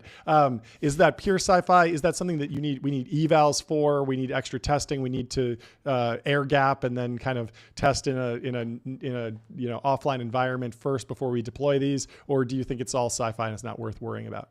Well, I think there's probably some like Aristotelian mean there, right? Where it's like I think even if it's not all sci-fi, it's like I think there are real challenges across like the intersection of different considerations. One is like our ability to mechanistically interpret these models is still limited, right? So like even if you assume it's not malicious behavior on part of the DeepSeek or a CCP, proxy, you could still have a situation where the model's not understandable and therefore you can't trust them for the spectrum of utility. I think given that ambiguity and also the ambiguity around like how what was the story behind DeepSeek's creation, I think there's less ambiguity around the control that the government kind of can exert on them in China.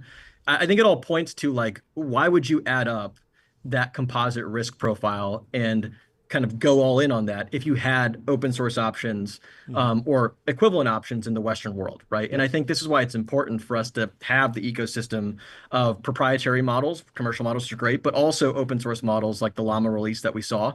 You're going to have different cases where like the abilities, the capabilities and the controls provided by each of those different types of models is going to be suited for different domains. Like, for instance, there are going to be certain government domains where a commercial model provider will not be suitable. There are going to be domains where it will be. And it's like we want to have, as the West, as the US especially, the full range of options to come to the table with. I don't think we want to be in a case where we feel like we're backed up against the option of having to go with a foreign model, especially one from a rival regime. Yeah. Do you think every kind of Fortune 500 company needs their own set of evals for when these new LLMs drop? Because you see what happens on LM Arena, and it's kind of driven by like the vibe of whoever's voting that day, or even MMLU and some of these like IQ tests don't necessarily translate into better business value. And so I'd love to know what you're seeing from, Fortune 500 folks or bigger business folks on how they make decisions about what models to use. Is it just cost to benchmark, or is there more nuance to it? Yeah, I feel like there's a great tweet in there. I mean, like evals vibe, like vibes are not enough or something like that. But it's like, I think absolutely, right? I think this is part of like the idea or the thesis we have for like this shared model of decision making that is this ontology system. Like how we design evals is literally around that, right? You can say there are sample workflows, there are unit tests that have to pass every time you upgrade the agentic logic for that underwriting workflow at AIG or whatever it might be. And it's not just like an abstract set of tests. These are actual like in vivo tests that have to pass and yield certain results, either deterministically or probabilistically, for us to be able to go forth and continue with this workflow.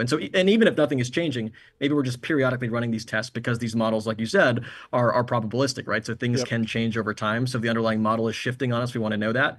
But I think you're totally right. Like enterprises have to get into a mode, I think, of thinking about the way they're instrumenting and validating the application of AI as being kind of one and the same with rolling out these evals in an operational sense, right? You can't kind of control or improve what you can't measure, right? And I think it's kind of the same concept here, bringing AI into these critical spaces. Yeah, it's kind of like the way a hedge fund would back test a strategy and see, okay, exactly. Yeah, if we apply this to all of our historical data, it's like new model comes out, let's just reevaluate every piece of debt we've ever underwritten or every policy we've underwritten and see if we get a better performance. That'll be fascinating. I imagine that there's a business to be built there. Maybe it happens at Palantir or somewhere else, but very, very cool idea. Jordy, do you have a last question? Or no, should we let fantastic. You get out of here 2 minutes early? Awesome. Thanks so much. Looking forward to the next one. Yeah, this was fantastic. Yeah, looking forward to it, guys. Thank you so much for having me. We'll Thanks talk to you for soon. making the time. Bye. Cheers. Let's run through some timeline to finish it out.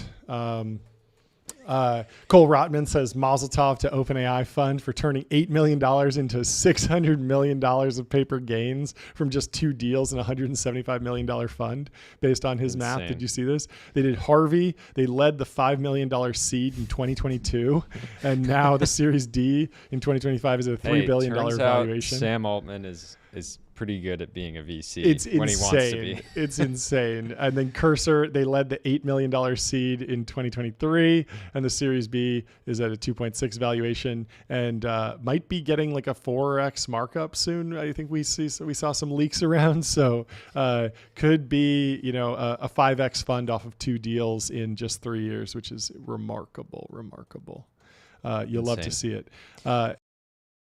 Anyone who's in that fund, any exposure to those deals, they're going to be sleeping well, but they could be sleeping better. They got on an 8 Sleep, nights that fuel best days. Turn any bed into the ultimate sleeping experience. Go to 8sleep.com/TBPN. Lindy Man says there's nothing to fear. Smart people adapt. In the 2010s, they went into software. In the 2020s, they will open up factories. It's all the same thing, finding angles and edges. I thought this was a kind of interesting white pill you threw in there. It is interesting that that's the nature of capitalism. It's water finding cracks in the midst of a jar full of pebbles, or the way sand flows through a jar of pebbles.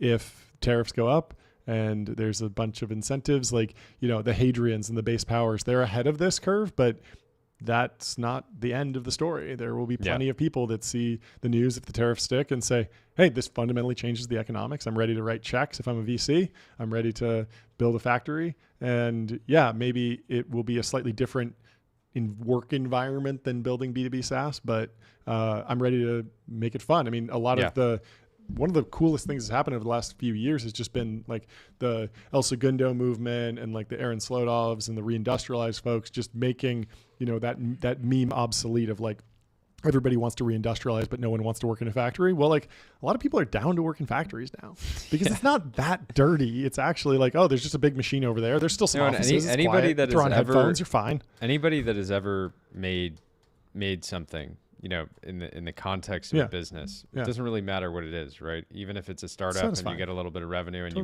make some merch and you can suddenly hold, a product in your hand.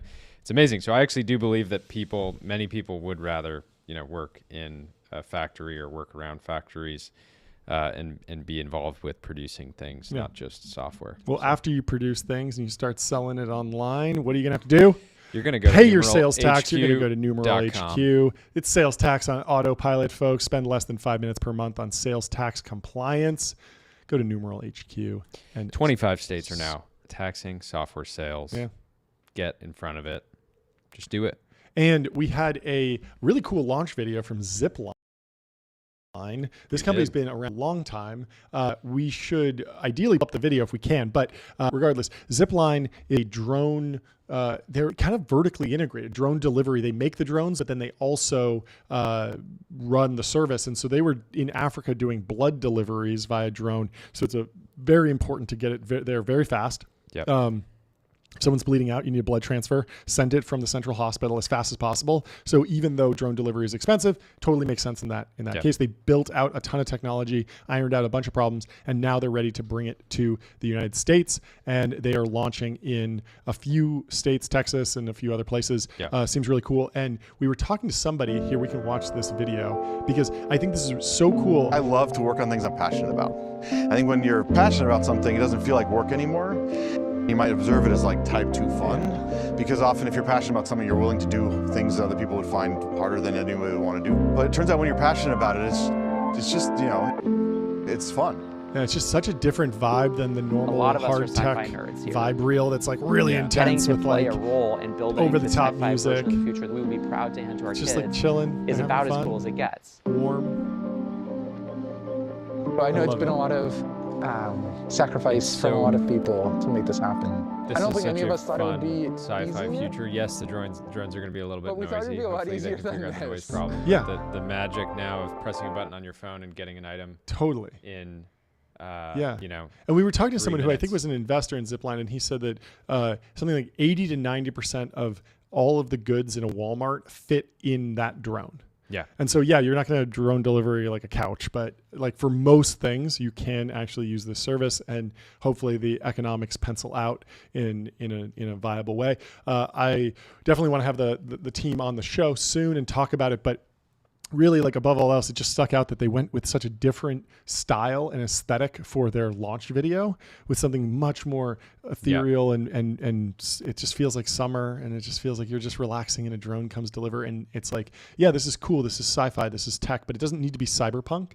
Like it's the future, feels like the future. There's something futuristic about this, but it's still very pastoral, and it feels like something that integrates with just like the kind of vibe of like hanging out on a ranch in Texas. It was just a really nice video. And it was just cool to see someone take a very different direction from what we've seen. That it's been a cool meme. We've played into it a bunch, but it's maybe at the end of that road, and maybe something like this is what's next. So go watch the full video and sign up for if you're in the delivery area, I guess. Will Nitzy says the only career question that matters is what can you be world class at, and everything else is noise.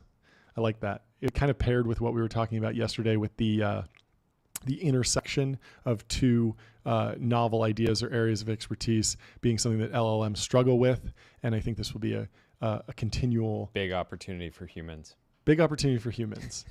Yeah, I mean, I think AGI in many ways has been achieved, but very few people would say LLMs are world class at really anything. And they kind of go through this Gell-Mann amnesia thing where if you don't know about a topic and you ask an LLM to talk about it, it can kind of get you up to speed. But when you talk to somebody who's much deeper, much more aggressive, much more definitive in their worldview around that topic, they're going to give you much more insight. And that's why well, John, I would disagree. They're world class at creating Studio Ghibli copycats. That's true. For pennies on the dollar. That's true. They're world class at creating viral content, as I tested it, because the actual Studio Ghibli photo I posted from the real movie Spirited Away, not a banger. Flop. Flop. But when I took Oppenheimer and made it Ghibli, it got like 30,000 likes. So people like that. Let's go to MDA. They say, VCs told me, build a pitch deck, design a roadmap, hire a dev team. But no one told me, post TikToks, trigger FOMO, make it look like a trend, not a tool. That's when I started thinking like a drop shipper, not a founder. What do you think? Insight? I don't know where to take this, but I think if a lot of companies posting TikToks, good way to get customers. I talked to a Gen Z founder who said that my distribution strategy is if I'm building something for consumers, I'll make viral TikToks, and if I'm selling something B2B, I will hire nepo babies, because the nepos will have parents who are Big involved at buyers. Businesses, and they will be able to get my well, my this product idea, in there. one That's thing funny. this made me think of is this guy Cormac, who's built a company called Oasis. He started posting information about water quality. Started posting TikToks, and eventually built out a database where you can sort of get access to different data. And he basically tapped into something that was like very much a trend of people wanting to understand what's in their water, what's in other products that they're consuming. So yeah, I think in general, powerful to tap into it, make sure that your tool is part of a bigger trend. Otherwise it's going to be really difficult to get Totally. type of real traction. Totally. Yeah, the hype can get too much and you can get lost in the sauce and you can just become like a TikTok company.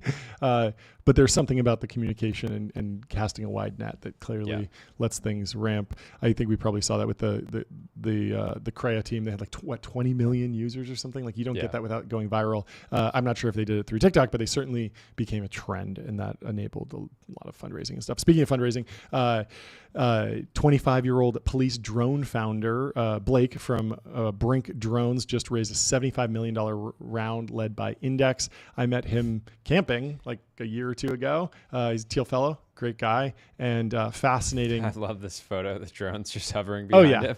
Yeah. No, he's a fantastic He's like, builder. they come with me everywhere. Yeah. And he has a very interesting use case. So I really want to have him on the show to talk about like how do we build the American DJI? You know, obviously, like how do you get to market with something reliable? He's going after drones for police because the police legally cannot buy DJI anymore, or in many jurisdictions they've been banned. But if there's a broader ban, I'm kind of getting burned out on the defense tech stuff, and I want products now. I want there to be, you know, world peace, and then everyone's like, yeah, actually we can pivot back into hardware. Well, but we did this whole is the obvious defense thing with Neros, right? Yeah. Soren was a drone racing pilot. I imagine he wants to, you know, save the world and then get back into his original passion of racing drones. Right? So you can imagine Neros doing something in consumer. Totally. And it's just like it's just a nature of the market that if Soren at Neros had said, hey, I'm this fantastic drone pilot, I'm going to build a consumer drone FPV product, people would be like, that's too capital intensive. You'll never beat DJI, blah, blah, blah, blah, blah. There's a million reasons why this won't work. He wouldn't have been able to get funding. You know, let's bring about world peace and then get back to having fun with some drones, making some cinematic videos. That's what I want. Anyway, any other posts you want to close out on, or I think we're good? I think we're good. This was a fantastic show. Thanks for watching, everyone. Don't forget to leave us 5 stars on Apple Podcasts and Spotify, and stay tuned for the next one. Just do it. We will talk to you soon. Looking forward to tomorrow. Bye.